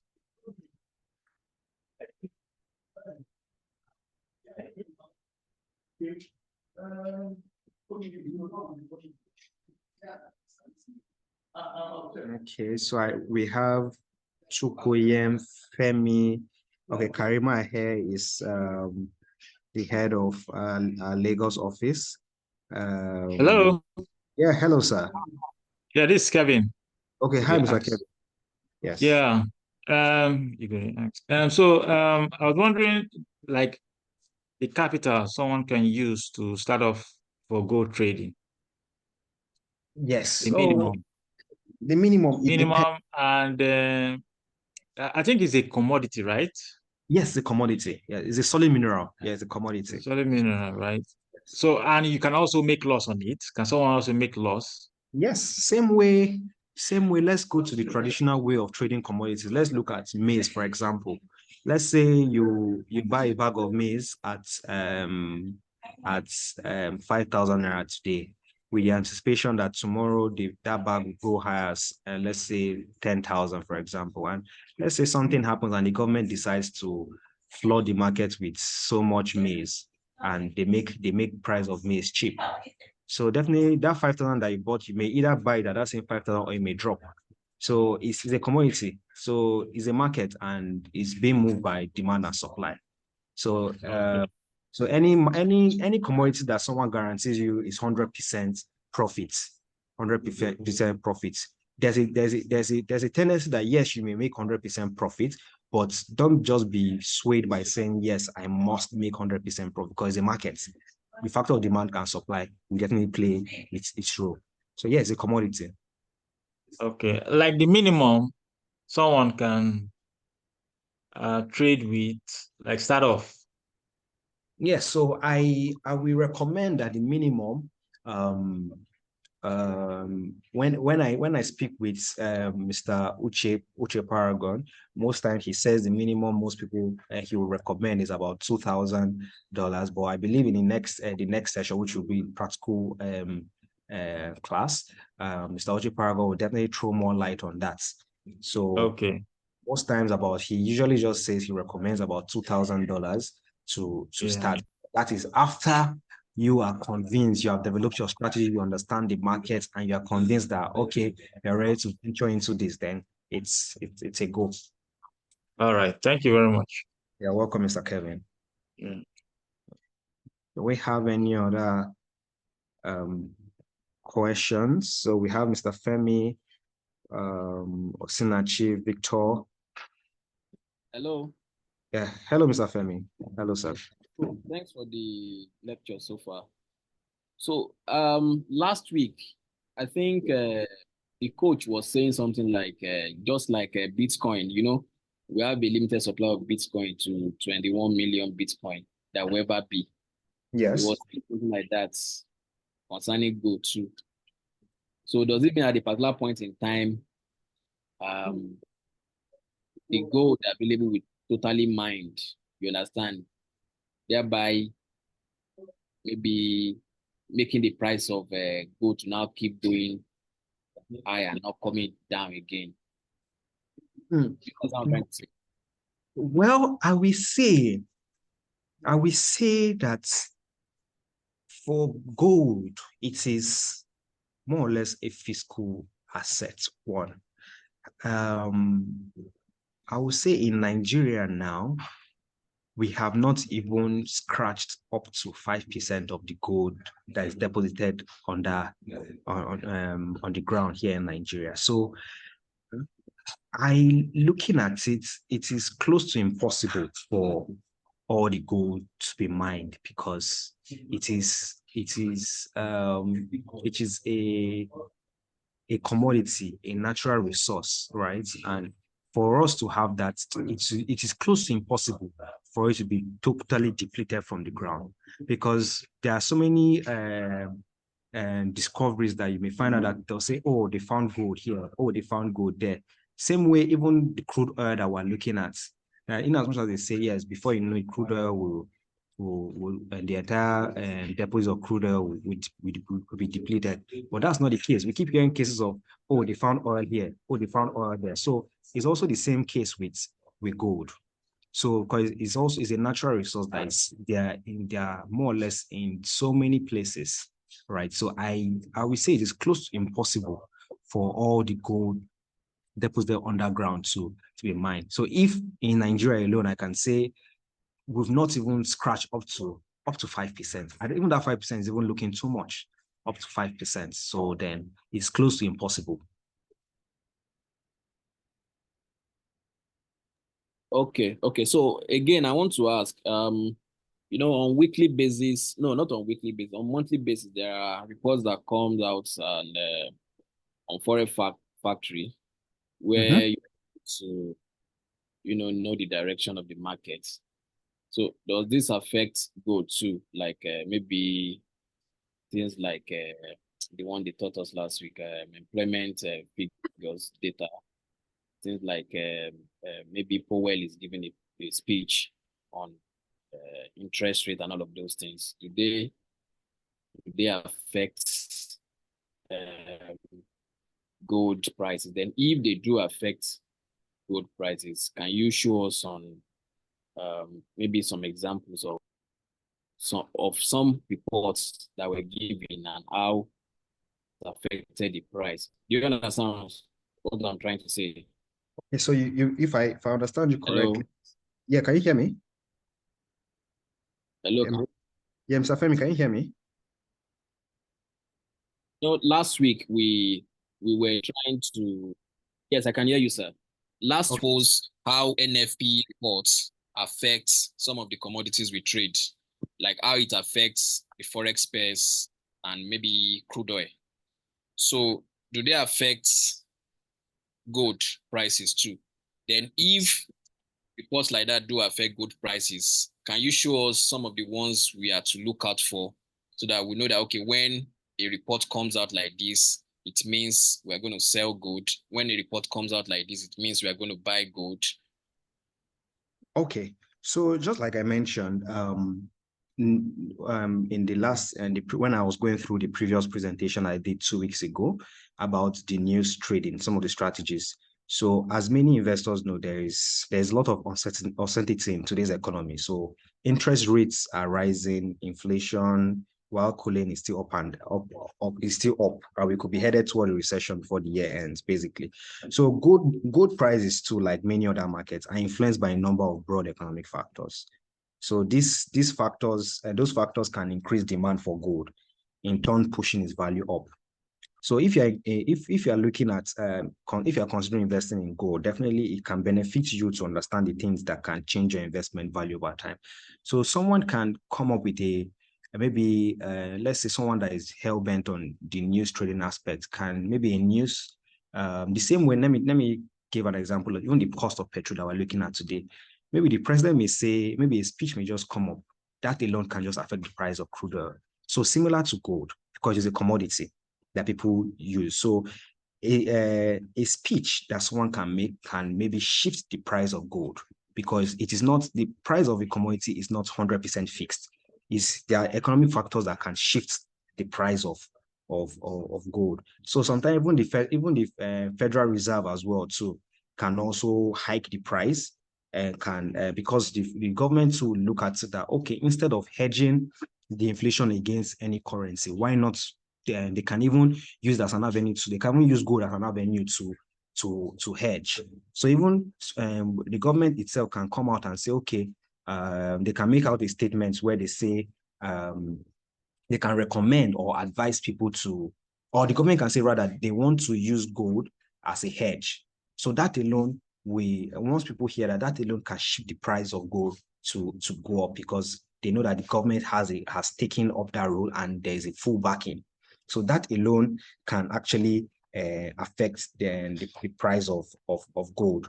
So gold is a commodity, like I said, it's a solid mineral gotten from the ground. So any price of commodity that is fixed, then there's no commodity in the market that is 100% fixed. So gold prices are definitely influenced by market uncertainty. So okay. Sorry, I want to ask, like crude oil now. Yes. There's a peg of price, like limits the crude oil price can fall to by OPEC. There's limit it can rise, I think 90 something, from 60 something to 90 something. I can't remember now.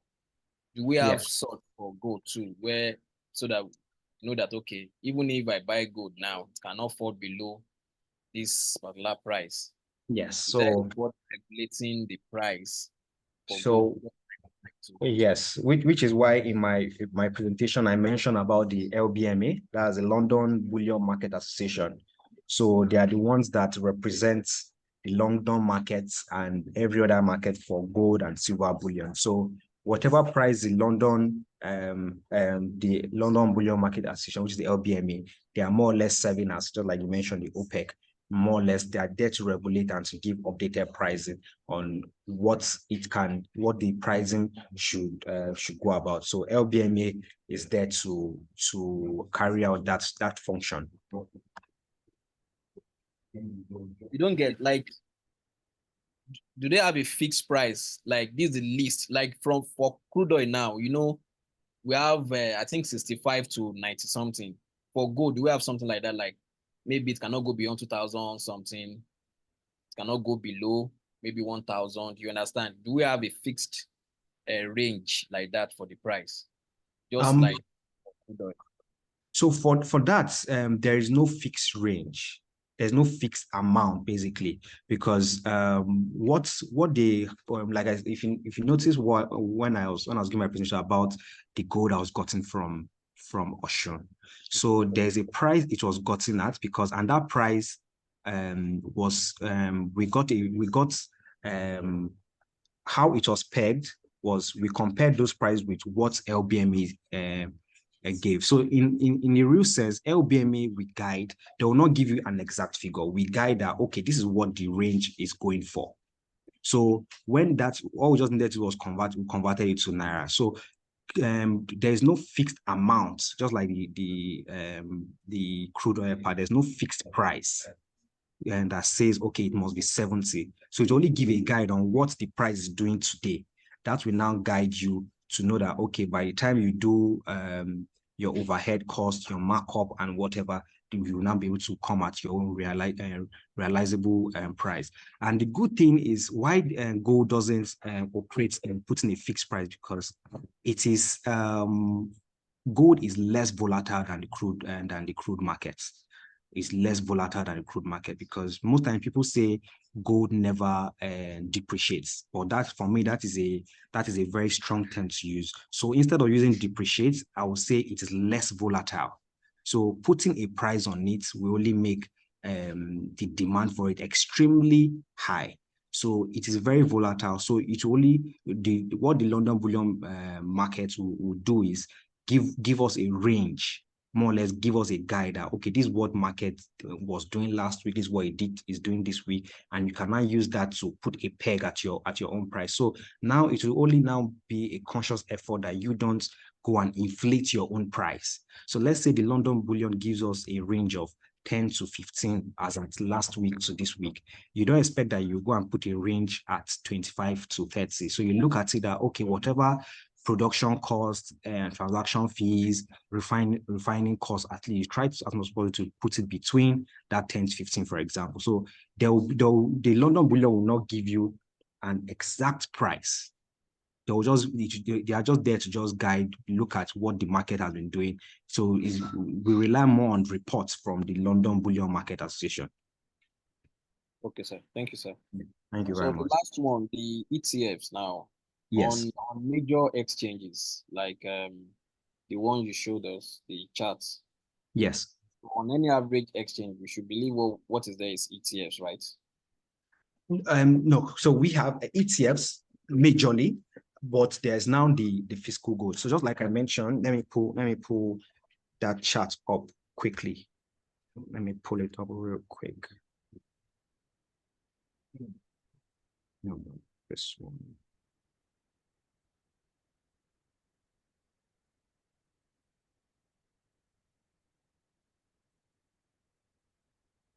Okay, so looking at this, let me put it to presentation mode.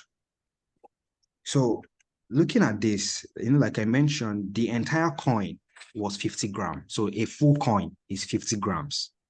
So, and as at when it was launched in 2022, that 50 gram was going for about 2.5 million. So that is if you had the capacity to buy a full coin as at 2022, it was 2.5 million. So now look at 2.5 million till date. So that's for the full coin. So this chart basically is just stating just for 1 gram.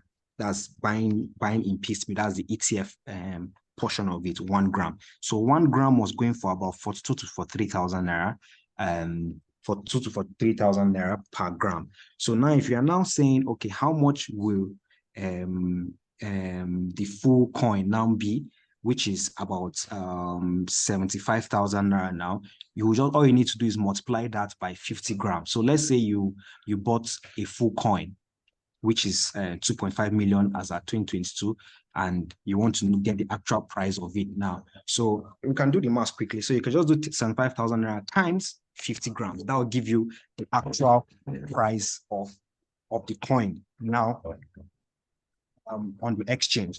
So let me pull out my calculator and do it so that I can give you the exact price of what a full coin is doing times 50 grams. So currently, a full coin is going for about 3,750,000. So imagine you bought a full coin at 2.5 in 2022. Now you have made roughly over 1,250,000. So similar to also the gold bar as well. So the ETF is available on exchanges. The coin is available, the ETF. So it depends on what you want to go for. So this chart basically just shows that we wanted to carry everybody along to make sure that it's not only the elite that can afford the full coin. So you can just buy a portion of the coin, which is the ETF. Yes. All right. Thank you so much, sir. You're welcome, sir.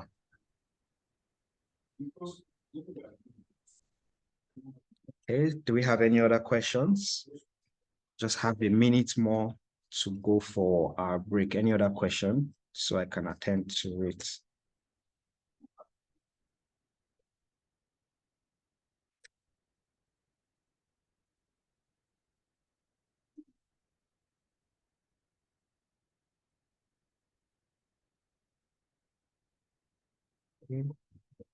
Questions?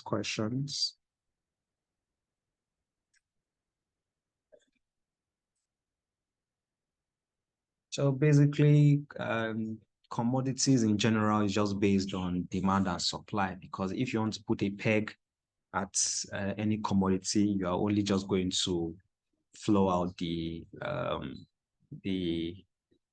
more or less go against the rule of demand, the rule of economics of demand and supply. So we need to have that at the back of our minds, that commodities trading is based on demand and supply. So those are the things that drive the price of commodities in the market.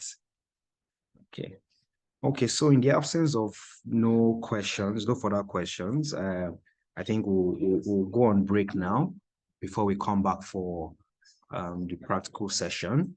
So this break, we'll just make it a very short break, 30 minutes. So we'll be back by 12:30.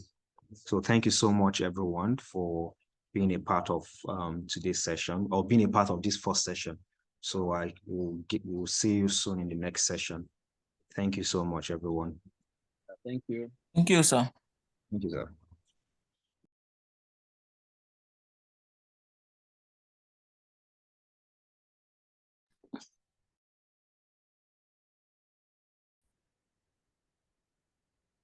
Sorry? I did. Did you again? And that is who's speaking? Is it Victor? This is just now. Okay, yeah. We gave analysis on oil. Let me bring it up.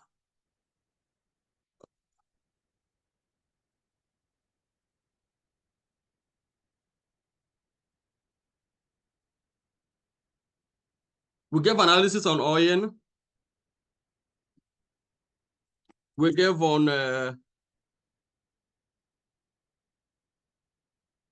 Euro USD. Yeah, we gave on oil.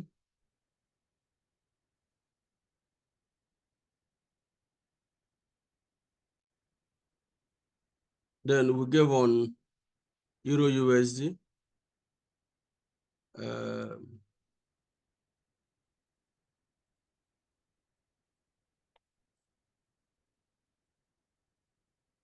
Then today is gold.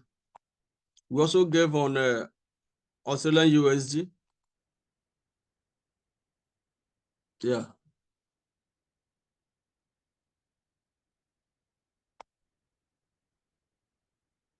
I think you have done gold fundamentals, and you have covered a lot.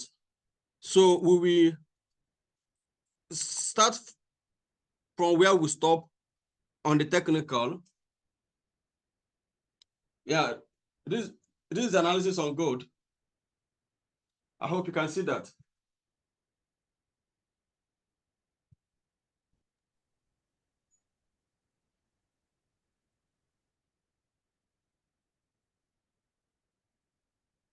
Oh, this is the chart, the technical chart on gold. I believe you can see that.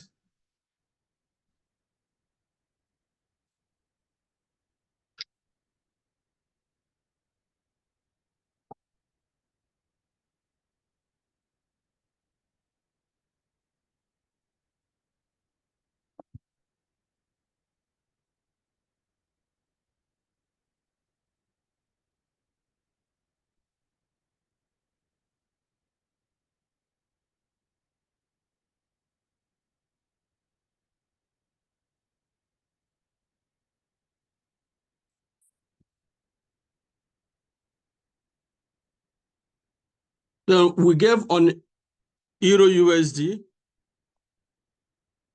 That is sell on Euro USD.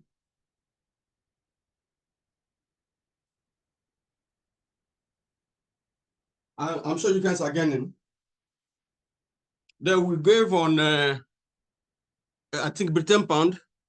It was also sell. Yeah, on Britain pound. It has triggered. Then we expecting about 200 pips on oil. Let me check. Yeah, I think it has also triggered. So you can see from here, from this point that it has triggered. Then we also give on Australian USD. It has triggered, but it has not really given us the expected returns. Because we're expecting it to go further to at least 100 people more. Then on gold, which is the case story today, we also... Hello, coach. Yeah? On the Australian USD, I did place a trade yesterday following the information that was given to me, and I had to double check with one of the handlers of the WhatsApp accounts. But I noticed something. I placed a trade and with 1:3, and my stop loss was around 50.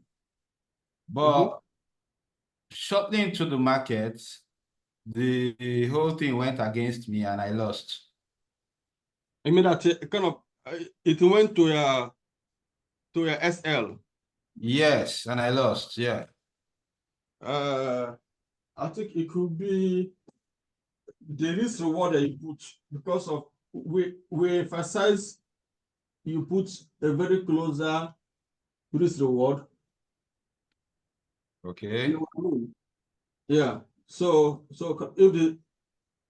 the risk reward is closer, maybe that may be the reason why you had kind of a stop out. But if the analysis is still valid, so what you have to do is to enter the same analysis again. You know what I mean? Yeah. So it shouldn't have even left. At the current price? Yeah. So even as I speak to you now, it is still valid. Okay, so should I still do 5150 or 5200? You can do 5200. Okay. Yeah. Okay, thank you.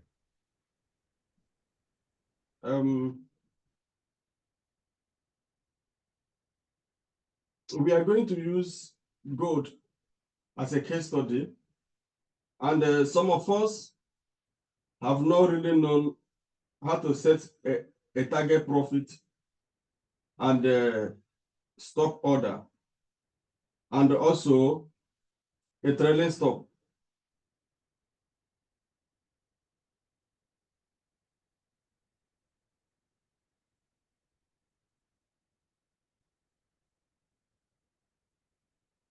Let me ask a question. Looking at gold, some of us are not new. I mean, you have been with us for a very long time. So we'll discuss about some trading patterns. What can you say about gold? Let me know if you guys are learning. Hello, sir. Come again. Looking at the price of gold, you know, some of us are not new. We have thought about this thing before. Those of us who are already trading have been with us for more than 1 month. Yeah. What can you say about gold? About gold today? Yeah, like this moment. We are seeing like a buying opportunity. Because I think gold support level is either 50, 58, 58. So okay. So you see a buying opportunity? Yes. Okay. Who else?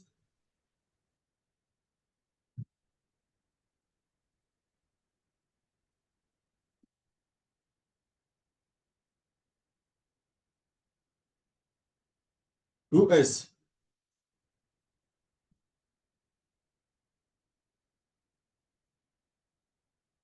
Do you support his analysis?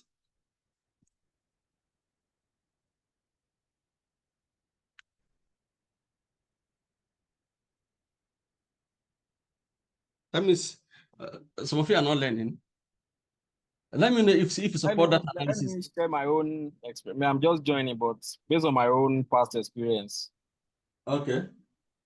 I think even if gold is going to buy, it will just be for a very little period, because there has been a sort of resistance there. And the whole of yesterday, we can see that the candle dropped, cancelled the previous day buying. So if today closes, if peradventure gold is not able to take away the resistance where it fell from yesterday, okay, we are going to enter. For me, I will take a sell. You take a sell? Yes, if today, if it closes red again, you understand? Or if it's not able to, if it closes as a doji and is not able to break this particular resistance, I can't put my arrow to see the exact price. But I'm talking of this, we're on daily charts. Mm-hmm. Keep quiet, let me. So we're on daily chart. So if gold is not, if gold closes today and is not able to take away, to go above this resistance, then okay, I will know that there's no more momentum for it to go higher for now. So I would rather take a sell for me. That's what I think. Okay. Is there any other person that want to give any analysis or suggestion?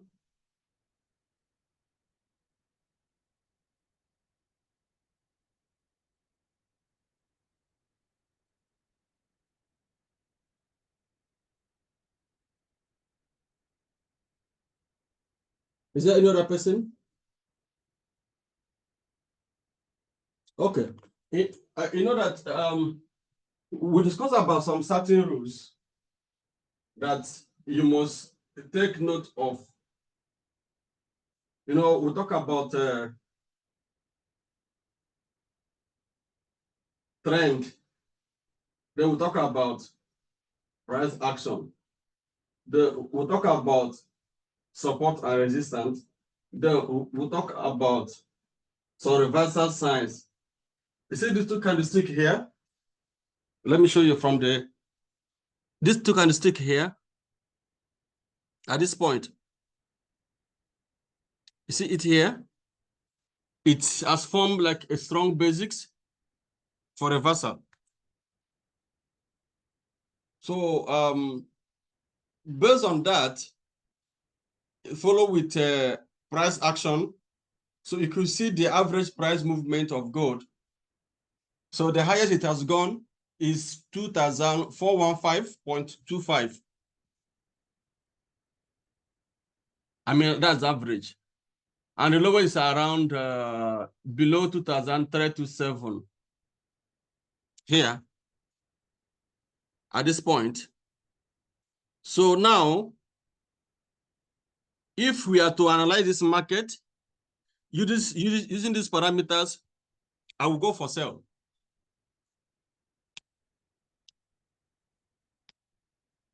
So I'm supporting Femi for his own analysis. I'm trying to on my camera to see if you can see me on another side.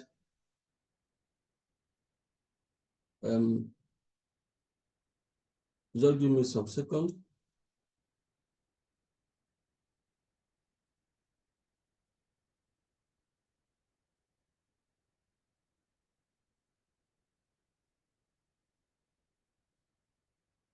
Okay.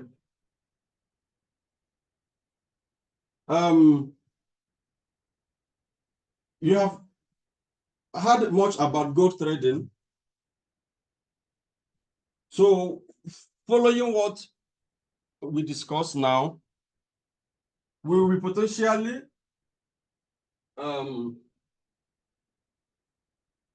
trade on gold.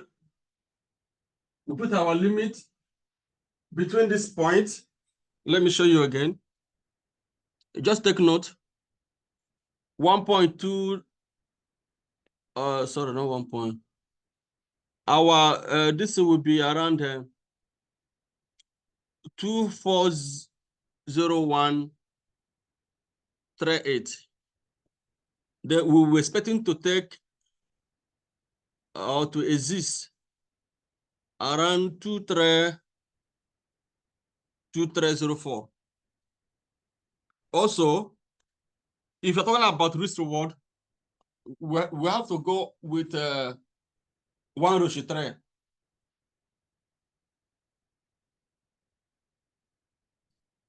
is good. So we'll go with 200 tick target and 150, sorry, 50 SL. Do you agree with me on that? That's 1:4. Sorry? Is that not 1:4? 50, 200. Yes, it's 1:4. You are right. It's 1:4.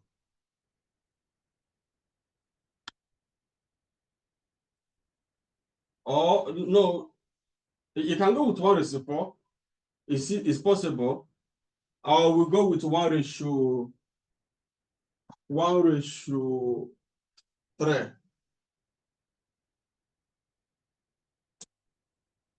On good.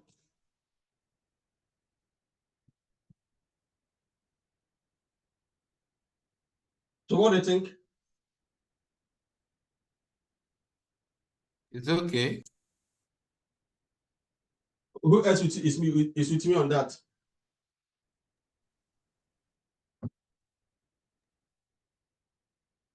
Okay, are we to enter the trade now? We're doing like analysis. Yeah. I don't trade gold. Some of us who does. So it has opportunity here. There's a very wonderful between this point now, based on what we just discussed. Okay. Yeah. So concerning the Euro USD, I think we are all on profit. Yeah. People on Euro now, they should be on profit because we expected to go in at Okay, I was taking out. I was stopped out rather. On your risk reward. Both on oil and Euro USD. You know, initially I was on a long. You're the same person that have been telling me now. You said what? Let me see who's talking. Okay, Femi is talking. Oh, you know, Femi. on the NFP day, we were on a sell on Euro USD. Yes, the sell came through, but I was taken out, you know, I think during the course of the weekend. You mean that you took your profit? No. I was stopped out. My stop loss hit. But we give a new sell order yesterday. Yesterday, yes. Hello, are you in on that one now? I did not enter that one. Oh. I did not enter that one. Likewise on oil too. I was, you know, we're on long. So I was also stopped out on that one too. You were on profit too on that on Friday. Yes, but I didn't take the profit. You know, our TP did not hit before the sell entry came. No. Sell opportunity came. Although you're still learning. So we will, that what is called trading plan. So probably have not be given that course. So putting TP or limit is to help us in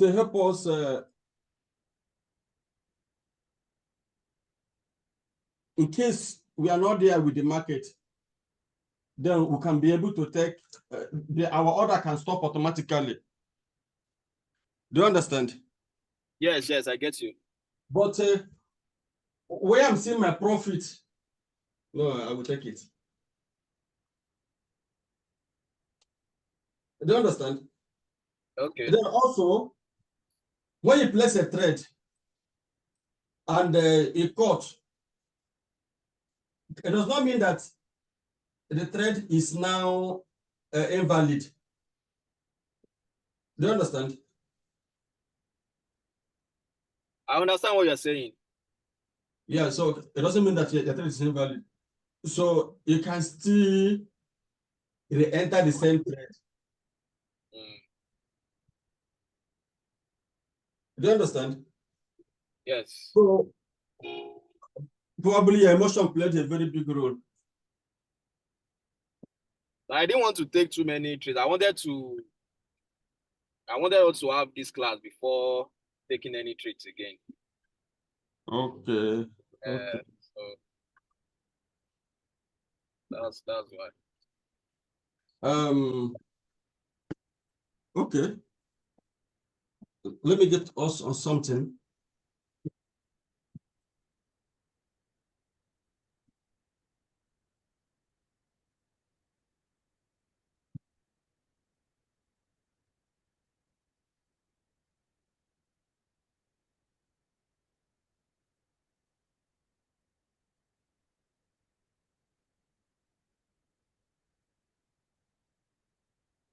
We bought at this price on Friday. No, on Wednesday. We bought around 82 point something, other 82.70. Yes.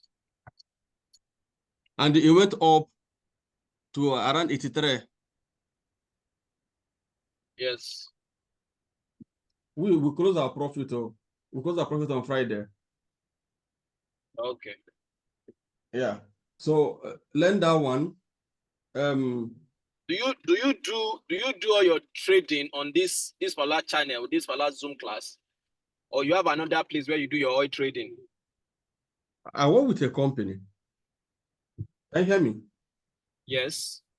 I work with a company, so I have as a hedge fund manager. So there are a lot of portfolios that I have access to. So kind of it's not just me. So we have a lot of things, but most of the things we are trading is also what we discuss with you guys here, and some things we are teaching. You know what I mean?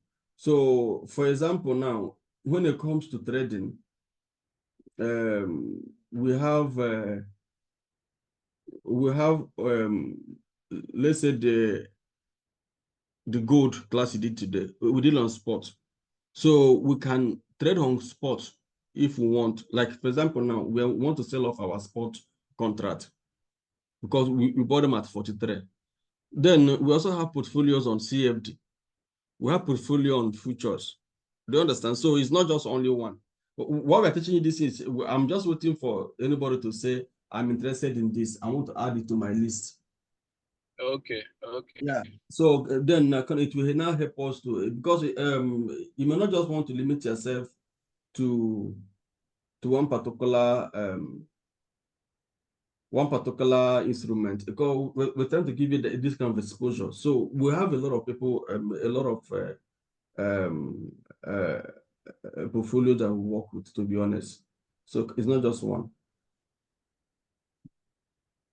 Okay. Yeah. It's not just one.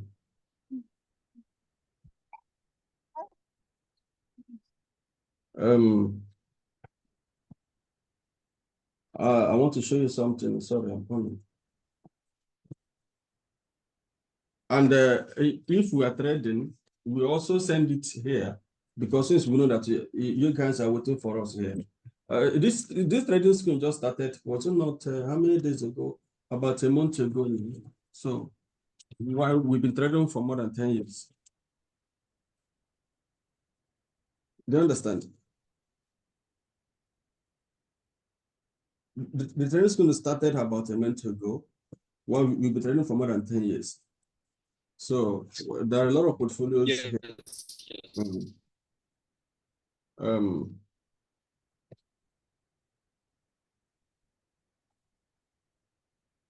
Want to share another thing with you.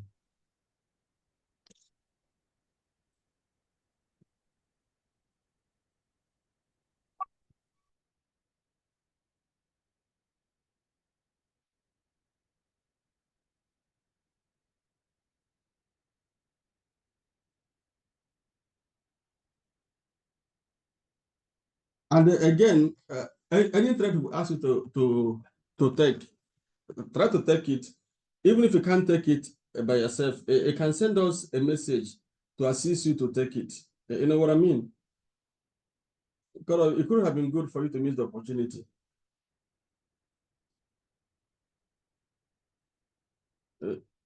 So it could not have been good for you to miss the opportunity, to be honest.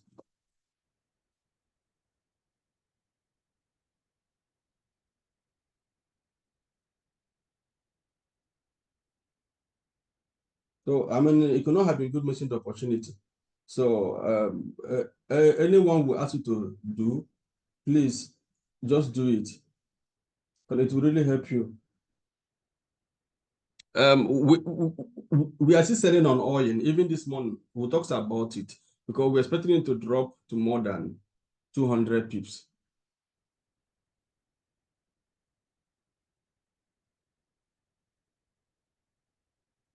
I'm sharing a different screen with you here. I don't know whether you can see the screen.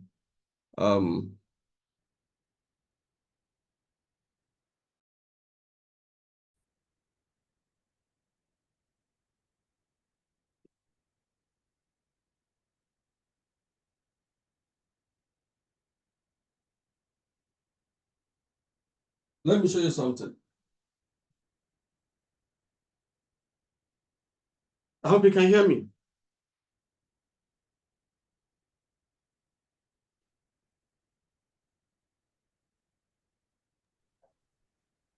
I hope you can hear me.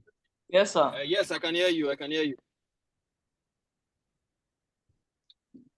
Can you see me as well? We can see you, sir. I mean,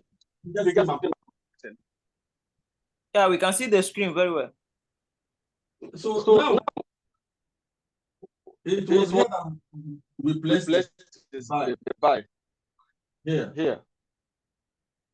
So the went up to this point. But on Monday, we saw that most likely to drop. So when I issued that was here at 83. Now the market has one. So immediately we issued that, and we also asked you to know if you need help, come back for us to assist you. So you could have just up and place your own sell, and you typically be on profit. So now what we mentioned tight SL last week, I mentioned it again. It's because of what your account.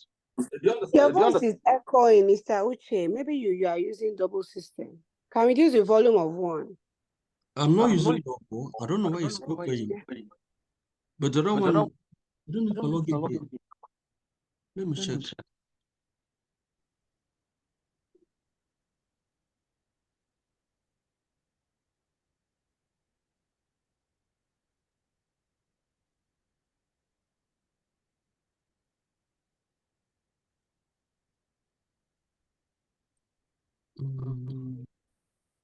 Okay, what of now?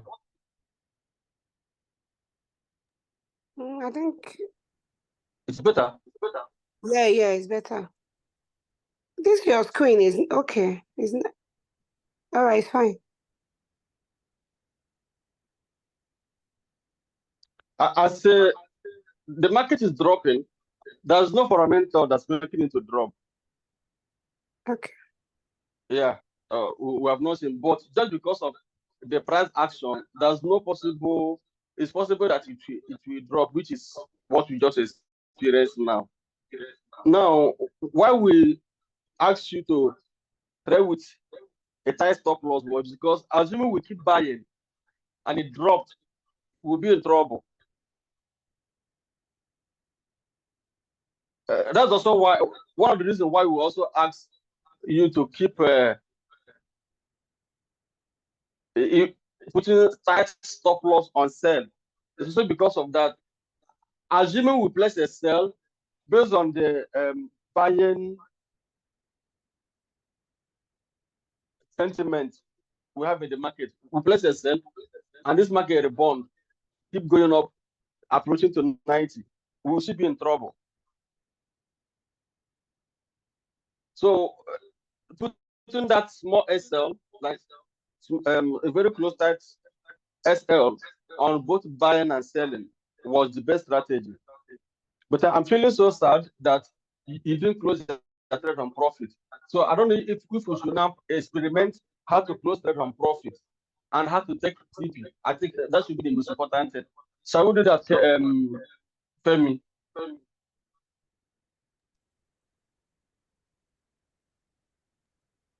For me, it's a yes. I'm eager to know that.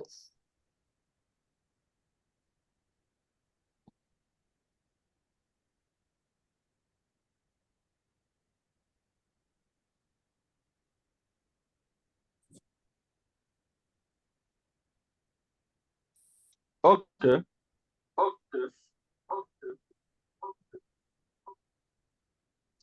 So if you place a trade, Femi, and you are not, and you are getting the market, instead of waiting for your TP to hit, and you have another information, you can close your trade. Look at how it works. For example, now, gold has formed a reversal sign. Take note, some people used to ask me, they want to know how the reversal works. Here is a sign of reversal. You see the thing you see here? This thing. It's so It's a sign of tiny. reversal. Okay. So far off. Sorry? I can't see it. It's very far. Your screen is so small. But I'm sharing the screen as well. You can zoom your this thing. I don't know. The phone, you can't zoom. Remove the yellow thing you put. Let me see the candle. Okay, I should move this yellow something. Yeah, maybe you can make it a clearer or white, something translucent. Move it. If I can zoom the chat. Yeah, better. Yeah. Okay. Does it look like this now? Yes. Is it a small candle? That small, tiny one. So you see, this thing. You see, these two candlesticks forming like twin candle. And for a technical analysis, it's a sign of reversal. Oh. Yeah. Then, if you also go with price action on gold, don't forget, Femi, also don't forget, and Osinachi. Okay. We discuss strategy that can make you to make money is to look for, try to identify the prices, what people are buying and what people are selling. So you can see from here that the highest price was 2,420. And it happened a very long time ago, around May. Then here, you can see from here that the lowest price is around 2,000, let's say below 2,306. Even around April, you will see from there. Now, this has been the range of gold since May till now. This is July. That's about 2 months now. So what will make you think that it will go more up after forming this thing? That would be the question you ask yourself. So you may not know. The best alternative strategy is to follow the market rules. It has formed a sign of reversal. So So if you want to trade based on that, you can come on board here, select the instrument. Of course, you know how to select the instruments now. Then select your appropriate lot size.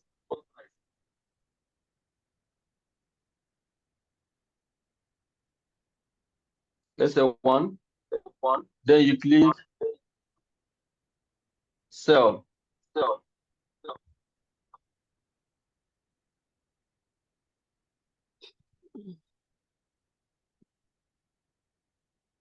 But I'm trying to demonstrate something different.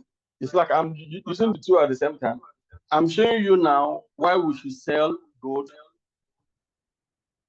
And at the same time, I want to show you how you can close your trade. Now, there's one thing that you need to know. If you are using money management system, it's good to put your stop loss above this reversal. That's around 2,400 or 2,395. It's good to put your stop loss there. Believe me, it will be difficult to hit. Because that reversal may form a resistance. So if you put your parameters above resistance, it is good. Sometimes market can struggle to break it. You know that it's not all the time that market breaks resistance. So I wanted to know why I'm selling now. That's the most important thing. It's not just for me to sell, so that you can grab why I'm selling. I'm selling because of this. A second thing I'm using to sell is because of the price has gotten to the same average. Do you understand? And if you ask me, when will I leave the market? I will leave the market when you get to 2003, maybe 300 or yes, anything 300. Then I will leave the market. Why? Because that's been the average. It moves here and here. Just a simple like discovery and simple analysis. Please, I would love to ask a question. Another buying zone and selling zone when the market has moved out of this place to another range. Please, I want to ask a question. Ask. Yeah. Do we ever need to at least switch to maybe like H4, 4 hours to see what is happening there before? We know we are going to sell, but to be able to determine a good entry, do we need to? The best time for you to or best candlestick for you to trade, to be honest, it's long-term candlestick. 4 hours, 1 day, 1 week. Okay. 15 minutes, 30 minutes can be deceptive. So it can make you to mix some potentials because it can show you the movement per a short period. You may use it to pass your judgment that the market has responded, why it has not. Do you understand? Yes. Are you sure? Let me show you something on oil. Gold is right? Some of us here are on advanced learning. Our advanced learning is for 6 months. So they are on the process of becoming an advanced learner. This is oil price. This is let me put it on 1 week chart. Then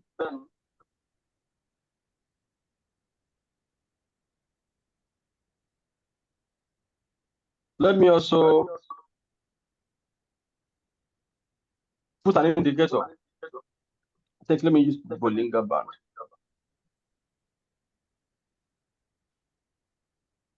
Mr. Uche, I'm currently selling oil, so yeah, it should be not Bollinger Band.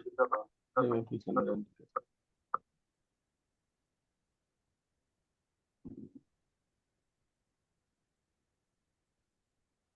So please, my question is, how long should I remain here? Maybe you can answer that as you illustrate it.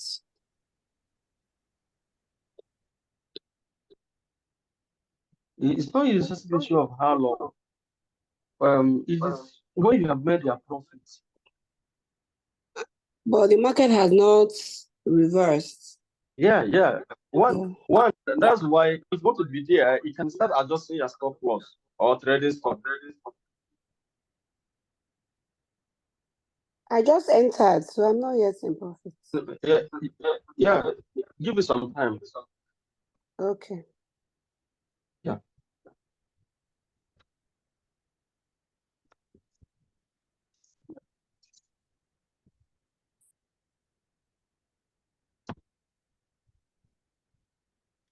I want to show you something. Just give me some minutes. You see something I'm showing you on oil.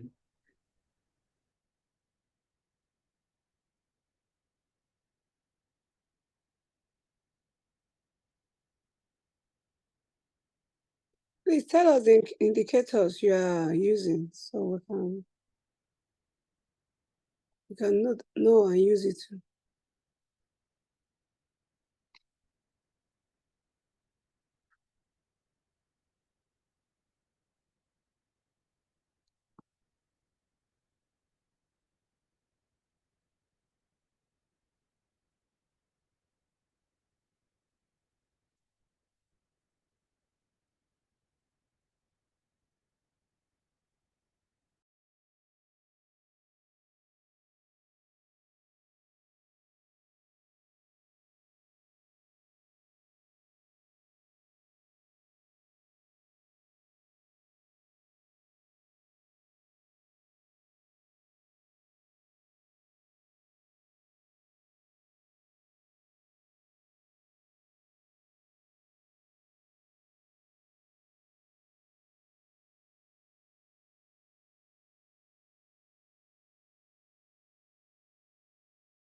Are you still with us, coach? Yeah, I'm here. I'm fixing something. Yeah.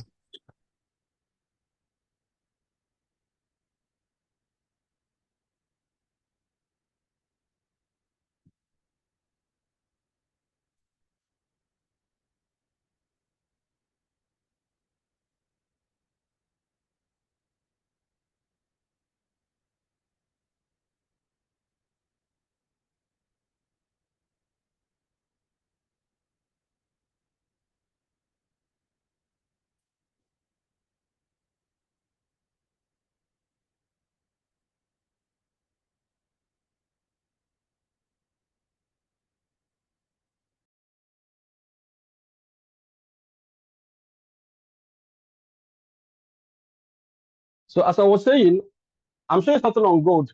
Sorry, on oil.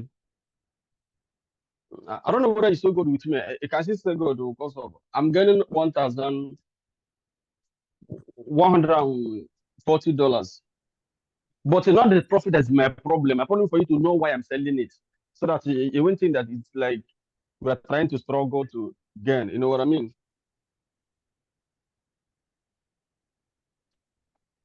So on oil,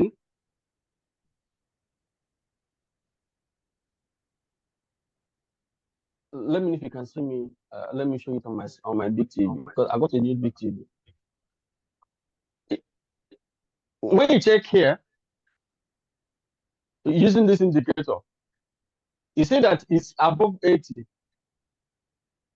Those of us who on 6 months, we have taught you about indicators.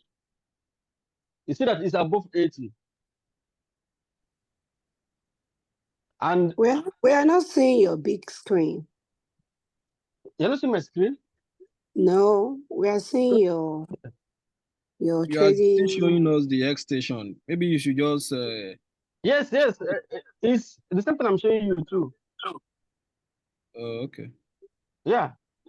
Let me show you again. Okay, you see here? Okay, you can see. Yeah, you see here now. It has gone above 80. And if you check here, you see that it's on weekly chart. So now what I'm trying to establish is that on a long range, it's possible that the price will drop. Let me show you something. Here has been the resistance point of oil for a very long time. Now, this is only a long-term analysis on a long-term frame. So you see the reason why I said that long-time frame can give you more clarity than short-time frames. So imagine selling oil and leaving for a long time.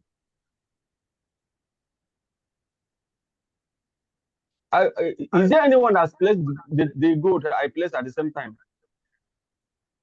Yes, it's in profit. Okay, perfect. I've gotten one. So should I show you how to close thread now? Because that's even one of the reasons why I placed the thread. To show you how to place thread, how to close thread. Okay. Okay. Okay. That you want to address him or you want to finish up with this oil? Yes, let me just show you how to close thread. Okay. So now when you want to close that thread, depending on the platform, you will see something like this. If you check very well now, I didn't put take profit or stop loss on this thread. I will just go and close on this asterisk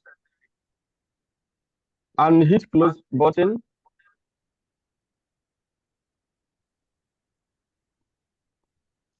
Then it will close.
Are you there? Yeah, I'm here. Just give me like a second. Let me feel something. Yeah. Okay.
Coach, you seem so distracted today.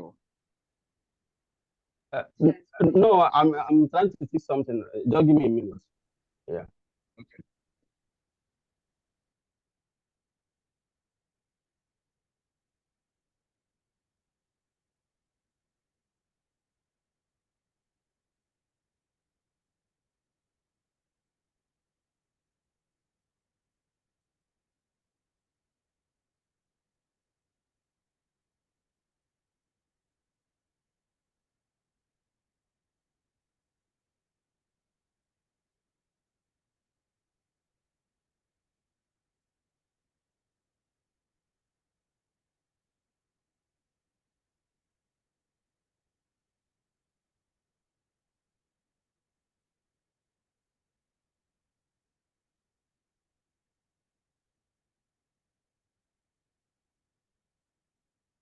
Can you talk while you're fixing the thing? Yes, I can talk. Just So give I me can like ask questions so that we can keep it a bit interactive. If it's not going to distract what you are doing. no, just go ahead and ask that question. Okay, concerning oil, I observed that when it hit the first support, Okay. it went up, Okay. then it came back again and hit the second support at 81.70, and it went up again. So my question here is, for me, I don't really like when I'm making profits, then all of a sudden it starts to go into losses and you have to wait for so long for it to come back again. You know, that up and down, that wave. So I want to ask, in a situation whereby I'm already in profit about $100, do I have to wait for it to hit the resistance, the support, and go all up, lose the $100, wait for it to come down again, make 150? You know, do I have to wait, or I should just take out the profit and wait for it to go up, then I can sell again? Can I do it that way? It is your duty to take your profit. Okay.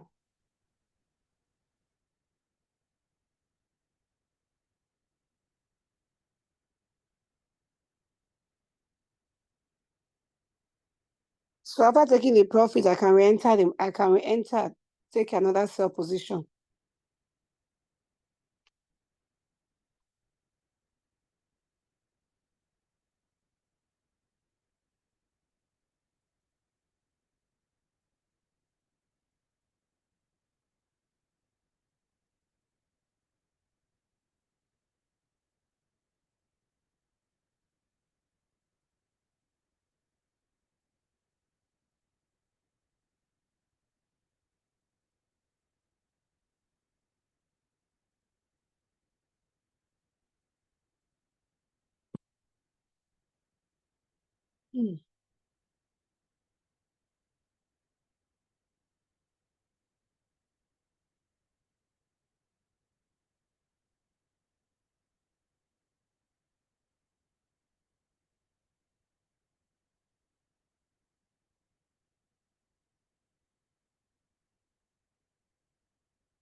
Hello. Can anyone see me? As we can see you. No, I can't see you. So we can't see you. Okay, I wanted to show something. I can see you. Okay, you can see me. You are no more showing again, no? You were showing before. 1 minute remaining. Dial *606# to borrow airtime from MTN, or dial *9. What of now? Yes. You can see me. No, can't Just see. a giant screen. He said, can you see me? You can see my chat. I can see his chat. Initially, you were showing yourself, but now can't see you again. Just your chat now. No, I never saw anything. Just chat. Hello. But you can see me now. Okay, Okay, perfect. Please mute your mic. Who is on the call? Now, let me say something. When market open in the morning, it will move. But around Mr. Victor, 11, can you mute your mic? Mute your mic. let me start to mute you here. Yeah, it's already. Okay. So when market open in the morning, it will move like very fast. But when it's around 12 or 1, it may retrace.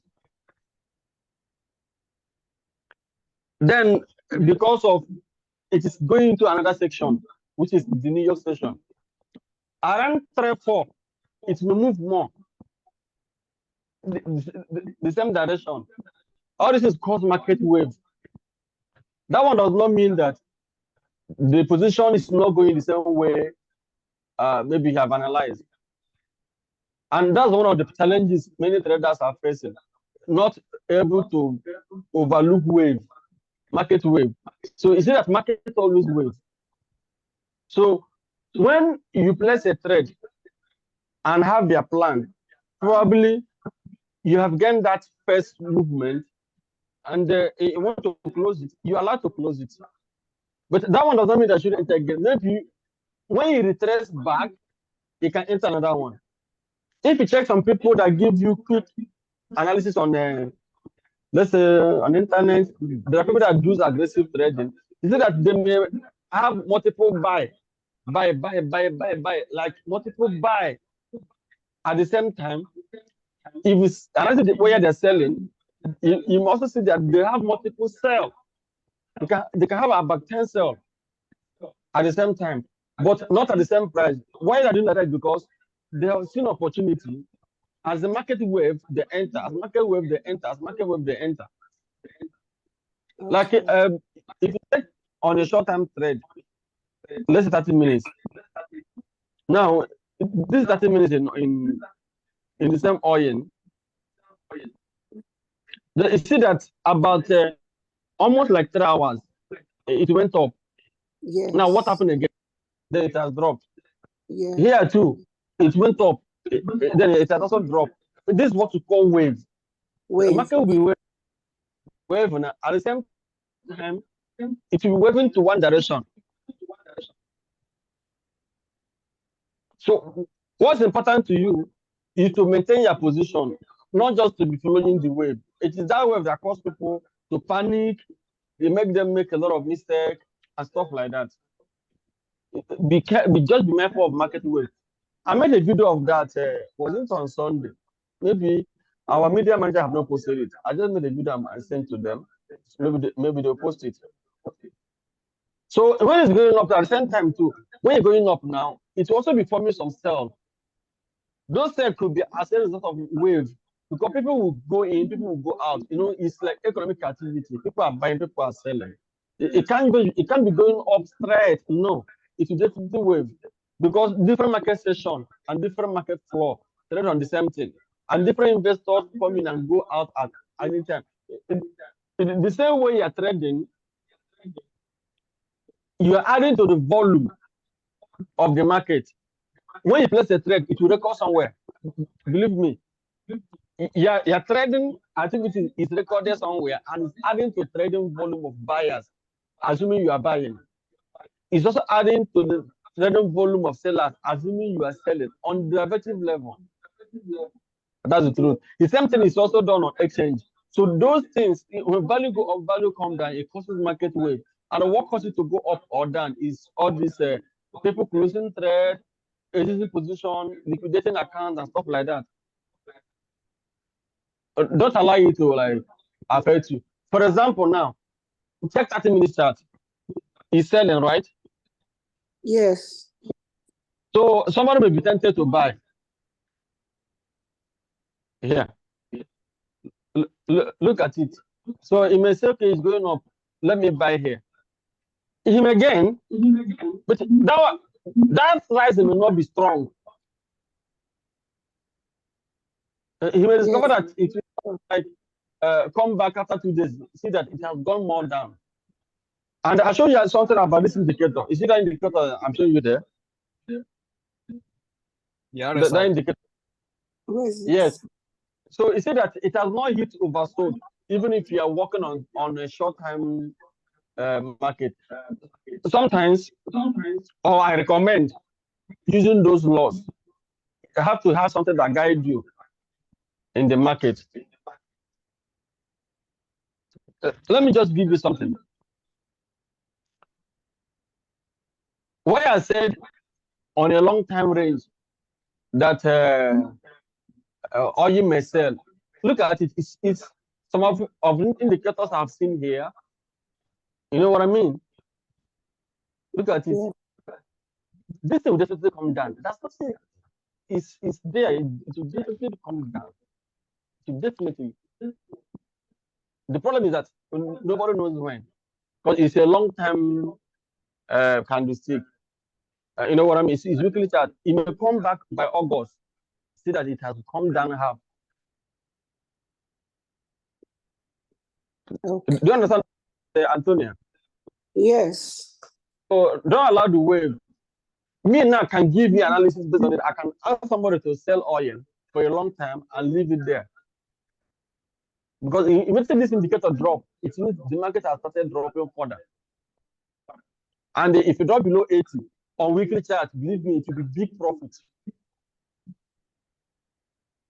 But for some of us now, we'll not be able to stay for that long. So maybe when it starts to drop, then we can sell. It doesn't. What gives you profit is the price, not the chart. Okay. Yeah, it doesn't matter. It's just that we can use it to go for a long-term projection. You know, I told you that market can easily fall and to rise. Yes. So today is 2 days of the week. When I check this, the bearish candlestick, it has eaten up the whole buying of last week within 2 days. Yes. So kind of even if you buy, even if you trade on 15 minutes buy, a market is selling. That 15 minutes cannot give you profit because of the candlestick shows rising. No, what gives you profit is the price. Yes. 83 to 81. So now let's have a key takeaway. We are still selling Euro USD. Take note. We are still selling this market, JBP USD. Take note. Gold, of course, we have analyzed sell and have gained 200 and something, $254 already. Femi should be gaining. Also take note. Yes, yes. We are still gaining. We are still trading on oil sell. We have never analyzed buy. However, tomorrow is inventory. Let me check. Let me show you here. Tomorrow is inventory.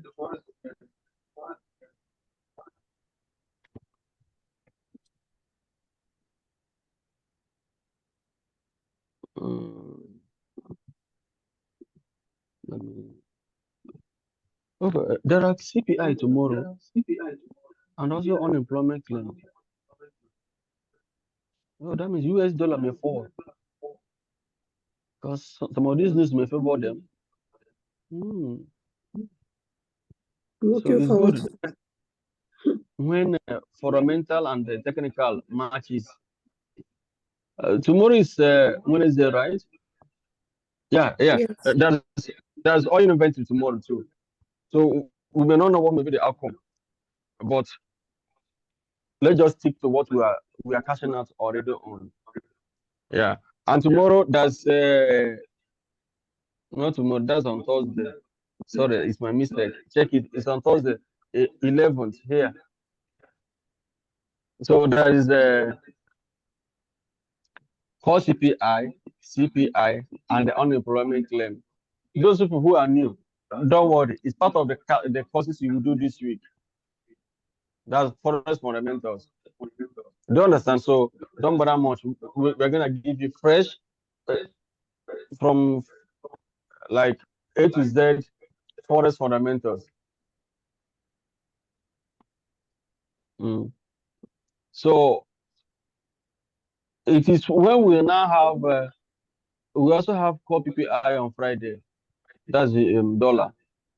Dollar may most likely fall more against euro. So you hold your position tight, then you gain. Then we have analysis on Australia. We are still selling Australia. It is still very valid. In fact, the way I'm seeing Australia, it may come to 0.66553. This cannot come out, can't happen within 24 hours. Now, lie. It can take like 5 days. So when we give this analysis, you just have to hold it down for a long time. Don't expect it to just expire the next day. No. Do you understand? I don't know who, I don't know whether you have done trading before. You could bear with me witness that it can take a lot of time for market to come to 1.06. It will not just happen tomorrow. Yes, it's possible. But it definitely come, it definitely reach there. Yes, the technical is saying sell. Yes. So even if you come to 0.66849, it will not just be tomorrow. Just hold your trade, go back to your business, put your limit. And if you put any limit here, you're on a very good limit size. Not size. Here. Because it has already formed a little bit of resistance. Going back to break it, we need a heavy force. Other one, the news coming up on dollar is not in favor of dollar at all. And there's a strong indication on Australia that will push Australia going further against dollar. Which, if you check fundamentally, there's no strong indication on Australia that is going to push Australia USD much far. But we have some things trying to back up on dollar. Any question? Yeah, can we analyze and see what the likely exit will be? Sorry? Gold. Okay, I should do what on it? Are we to take profit at the next support? Of course. Let me show you. Take profit from gold within this point. 232, 2856. Do you know why?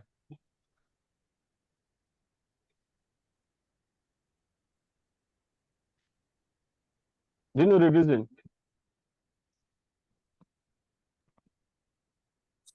I don't think so. Can I explain it? The reason is this. Here is the lowest. So just stay onto the lowest. So you can take it in the middle. So it's possible to get to this point, but you may not get to this point. Even if you get to this point, it will take a lot of time. Our patient will not be able to allow you to trade to that point.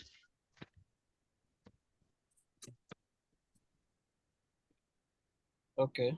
Then the stop loss will be at 239. Yeah, of course. Yeah, I don't know the risk you are using to trade. That's my confusion. But let me tell you something. If you put stop loss here, it's more safer. Okay.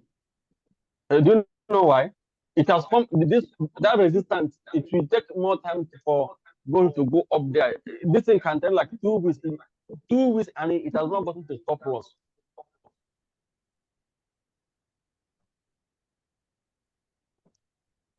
Do you understand? Yes. So if you put stop loss there, it's far more safer.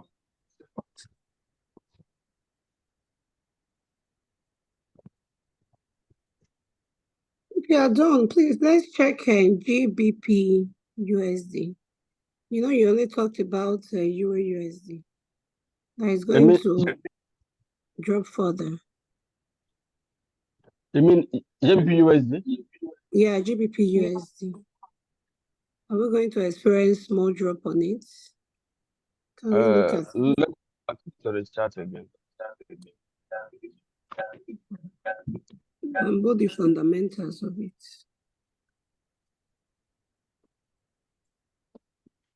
No, yeah, it's a drop more.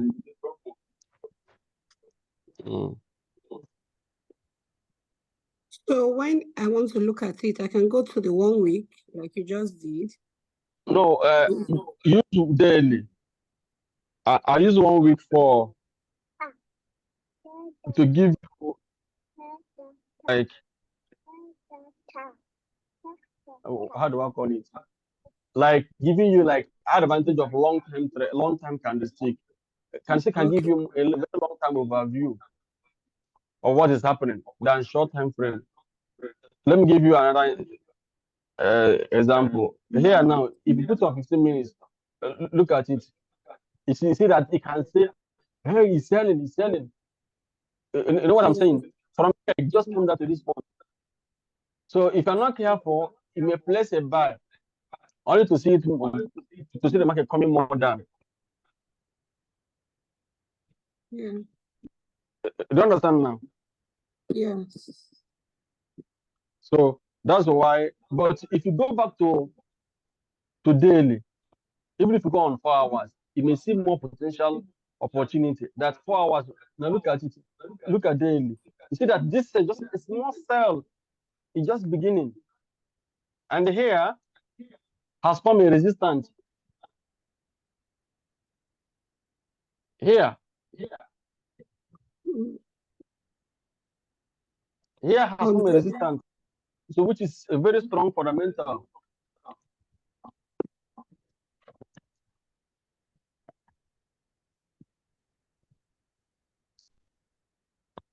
So only that alone is enough to give you a very clear direction of where the market is going. Okay. Some of us, we may need to go into trading plan to help you develop a strategy of putting you on profit. Because are we having a class on trading plan? Not to give any. Sorry. You said we'll be having a class on trading plan. You said it last week. When are we having it? Yeah. We have it this week. Tomorrow, if the person who is going to teach is not available, I may swap the class to teach you on forex fundamentals, because you're already into forex and I can see some people are trading. Identifying indicators and technical analysis. It's different from the one we did last week. Last week one was to show you chart, like trying to explain the chart. Do you understand? We have not really given you technical analysis. So then maybe I may change my models because I've already prepared the notes. So I wanted to add AI trading because we have a very good one that's working. You see, this thing that some of you are struggling to get is because you want to do it manually, so it's stopping you. So all these laws have already been coded somewhere where it can execute automatically. You just be printing out money without you stressing yourself. The education is just for you to be able to understand what you are doing. Then you now automate it. It becomes easy. It can be stressful and emotionally draining when you are the one doing it by yourself.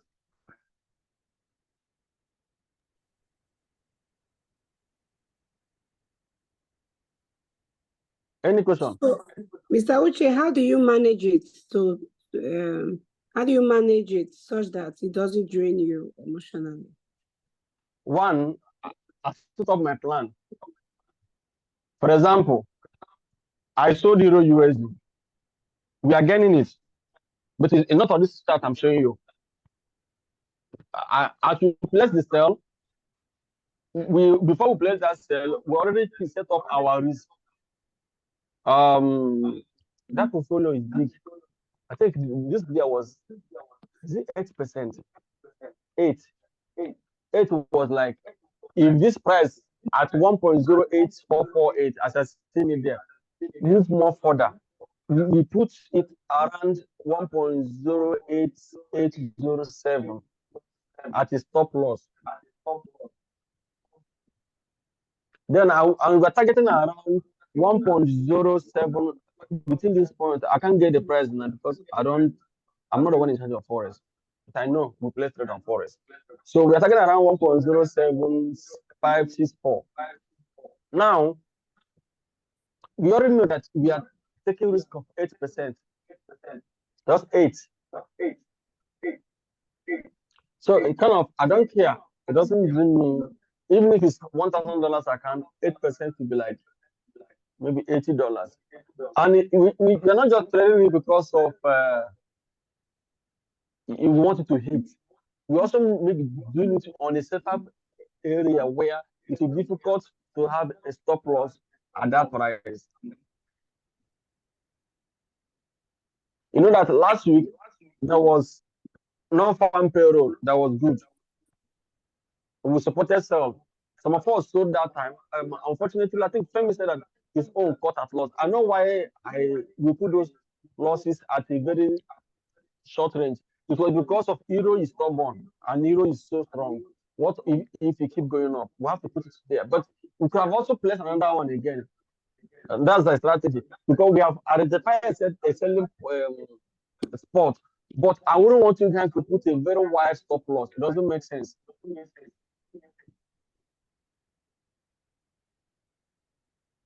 There are some situations we can encourage wide stop loss, like gold. We encourage wide stop loss on gold. You see this one is good to shift the stop loss above that point.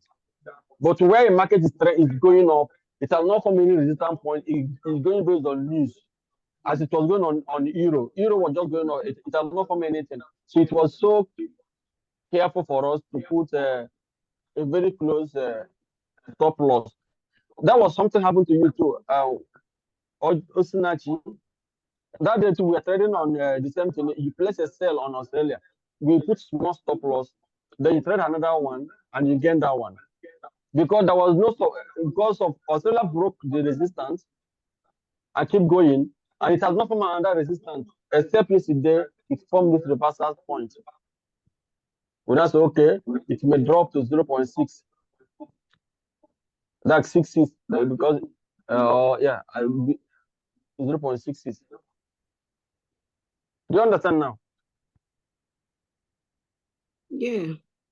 But can this update be sent on the WhatsApp? Like this AUD USD now, when they saw that you formed the resistance, you get, they can send a message on the group. We send a request there, but not that we give them a broad analysis. Nothing specific. Yeah, if you give it, no, if you make it too specific to people there are, not all of them have paid us for training. They were learning free of charge. Okay. I thought it was for paid members only. No. It was yesterday that we discussed. We'll be having another group of paid members. Yeah, so we can have more privileged information. That would be nice. Yeah. So maybe soon we'll be sending you a private link to join a different WhatsApp for paid. So we can be giving the broad analysis. Yeah, that would be nice, please. Like someone sent us feedback. They sent it to me. She said she watched our video on YouTube and used it to trade, and she made some profit. And that kind of person may not like to learn trading from you again. She has gotten it free of charge, and you have paid for it. Although YouTube can pay us, it doesn't make sense giving to them free of charge. But Mr. Uche, you are uploading our paid, what we paid for free for people to watch. We should be compensated for it. Don't you think so? Or is it only my opinion?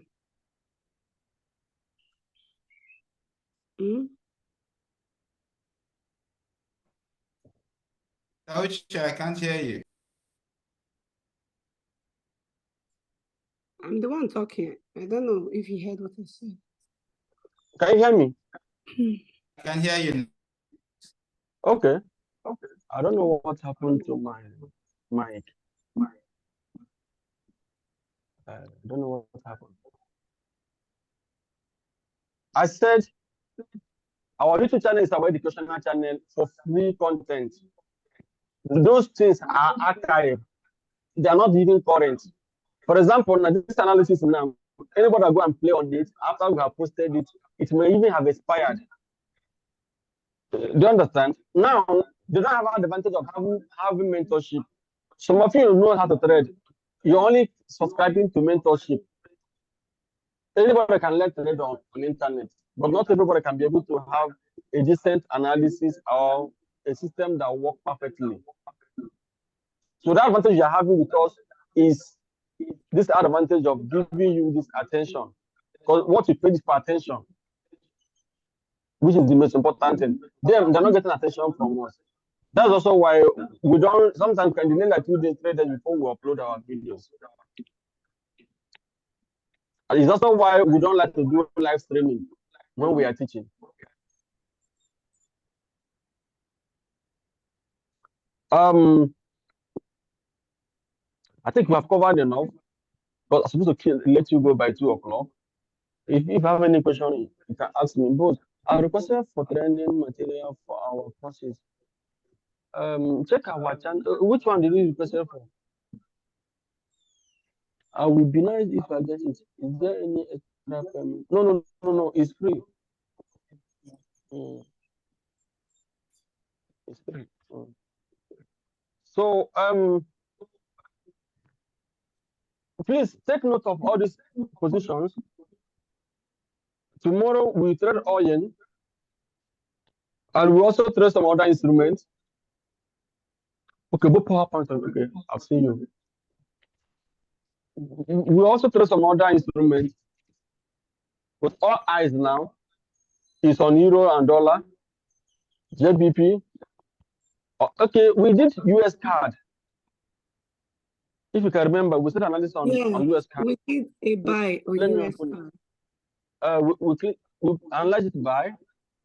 It has not triggered, but it has not gone against. So let's hope what's coming up this week on dollar will favor Britain pound. So has anyone gotten anything? I would like to know if you have gotten a takeaway, what you are holding as what you just learned today. Please, there's a question. I think I asked it before. Even although you were supposed to give me a call to address some of those things, Mr. Uche, you forgot. But I said that you should show through the chats how to I think take profits as your how did I explain that? When you are in a trade and the trade is gaining, you said there is a way that as it gains, it moves up, that it just moves up by itself. You don't need to go and be adjusting the stop loss. Can you remember? If I'm to understand what you're saying, you mean if a trade is gaining? A trade is gaining, that you can be adjusting. I think. That instead of manually adjusting the stop loss to move up, that there is a way you can show us how to do it. If you use MT5. Okay. And some brokers, they have that one. If it's automated, it's based on the broker. Okay. Yeah, for example, now, if I place a sell here on gold, I place a sell.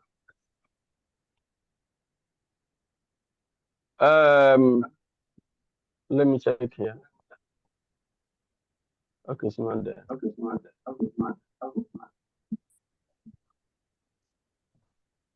Let me check here. No, it's not. Let me check. It's not here as well. It's called trailing stop. Yes, trailing stop. So if you put it, then you put how do I call it? The point you want, it can be 20 points, which is like 20 pips.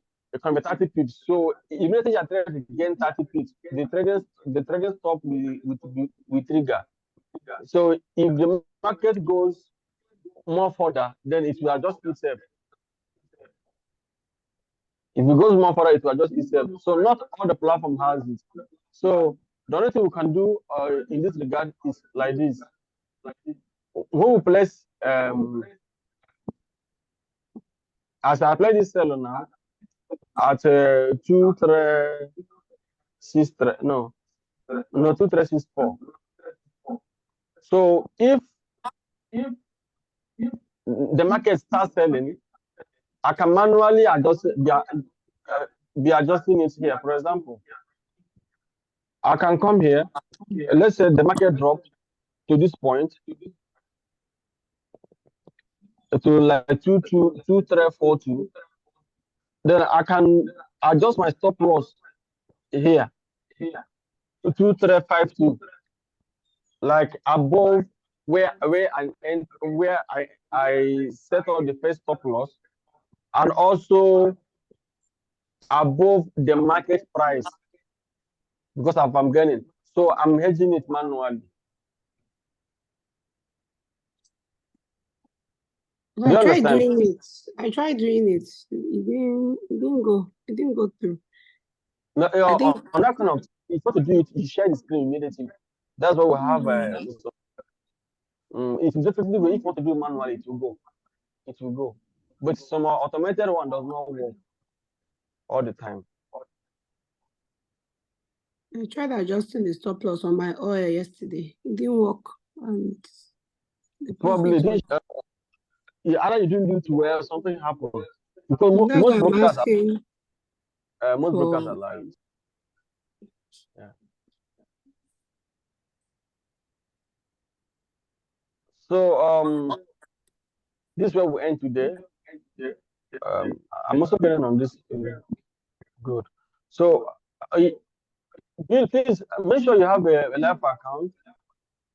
If you can't trade, you can use algorithm or automated trading system that can work for you. Or you can just ask us. We can help you open the trade. You know what I mean? Don't just assume, because these tax opportunities you are missing, which is not good. You are missing them, because if you keep missing them and your training is over, you also be left with nothing. And if you have any challenges, just let us know.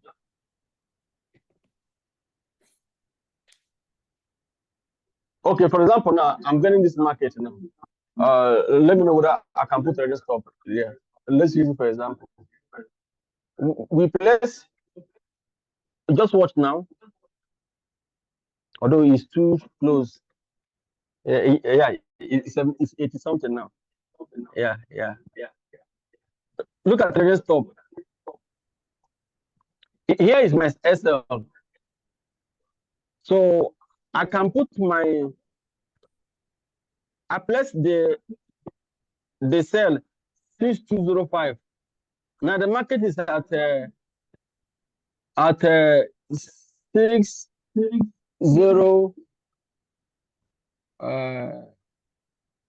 okay, 6205.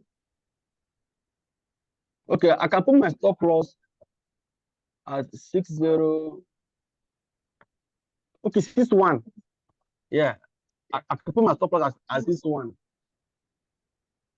Do you understand now, Miss Antonia? Okay, how many pips did you? 6205. Then you put your stop loss at 61. Because the market is at 6039. Remember, I placed at 6205. So I just put a trading stop for myself now at 61. Meaning that it's also above the market price. Now you can't trigger. Okay, you can trigger. You see, you cannot trigger again. Do you know why? The market has retraced back. Okay. Yeah. So this apply is no more active. But that time it was 150 something. I could have, if I put it, it could have been triggered. Because the market is now 6155 something. You see? Okay. But when it comes back down, it's going to take you out of the market, won't it? Yeah, it will take part of the market with some profit. But on profit, instead of you losing everything, okay, then you can rent. Yeah. I think I need to be using that. So this guy, for example, now the market has gone back to minus 16. Remember, it got to plus 155 because we are in the New York session. The market is very volatile. So assume I think immediately, and it goes up like this, then you could have closed a profit, probably $50 or $60 profit. Okay. Do you understand? Yeah. Yeah. I've exceeded your time with 15 minutes, with 11 minutes. So I believe other people want to do something. So in case you have anything you want to ask again, send it to us on chat. And tomorrow we may have another class. We will announce it to you on the group. But I'm sure we're having a class on Thursday. If you're not going to have a class, look at it now. It has triggered again. So I'm applying it now. So I put a stop loss. And it has closed. Okay, listen. Yeah, it has closed. Because the market is very volatile. So I put the trading stop and it triggered automatically. Let me check my. Coach. Yeah. I don't know if there's something I'm doing wrong because WTI just went against me. How? Closed my position, like it already hit the stop loss. Maybe after this meeting, share your screen with us. Because I can't continue further. I've spent 15 minutes of your time. Share with us. Let me check the WTI.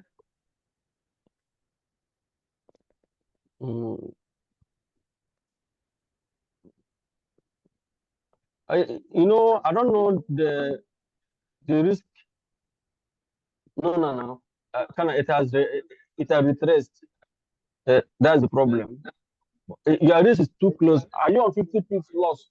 50 pips stop loss and 150 pips take profit. Yes. Share the screen with me.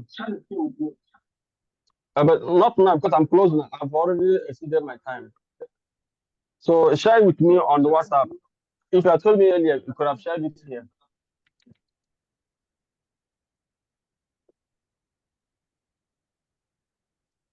I think I'm closing the class now. Share it on the any of the whether is any of our WhatsApp. I will look at it. Then we'll also check the spread you are trading with. Because those things are what determines how we put on our stop loss and take profit. But I can see now that there's a retracement. Yeah, very fast. Look at it. Look at it on 1 hour. There's a retracement. Yeah, so that may be one of the reasons. But we are not going to encourage wider stop loss on oil now until we are sure of a proper long-term direction. But we can encourage sell, but we have to put our stop loss very short. So now, what I would advise is that when you get to 82.35, it may sell again. Then you can place another sell.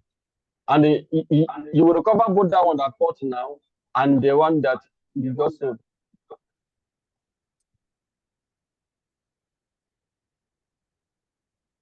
Because it's just market retracement. So if you have any other information, just let us know. It's been a wonderful time. See you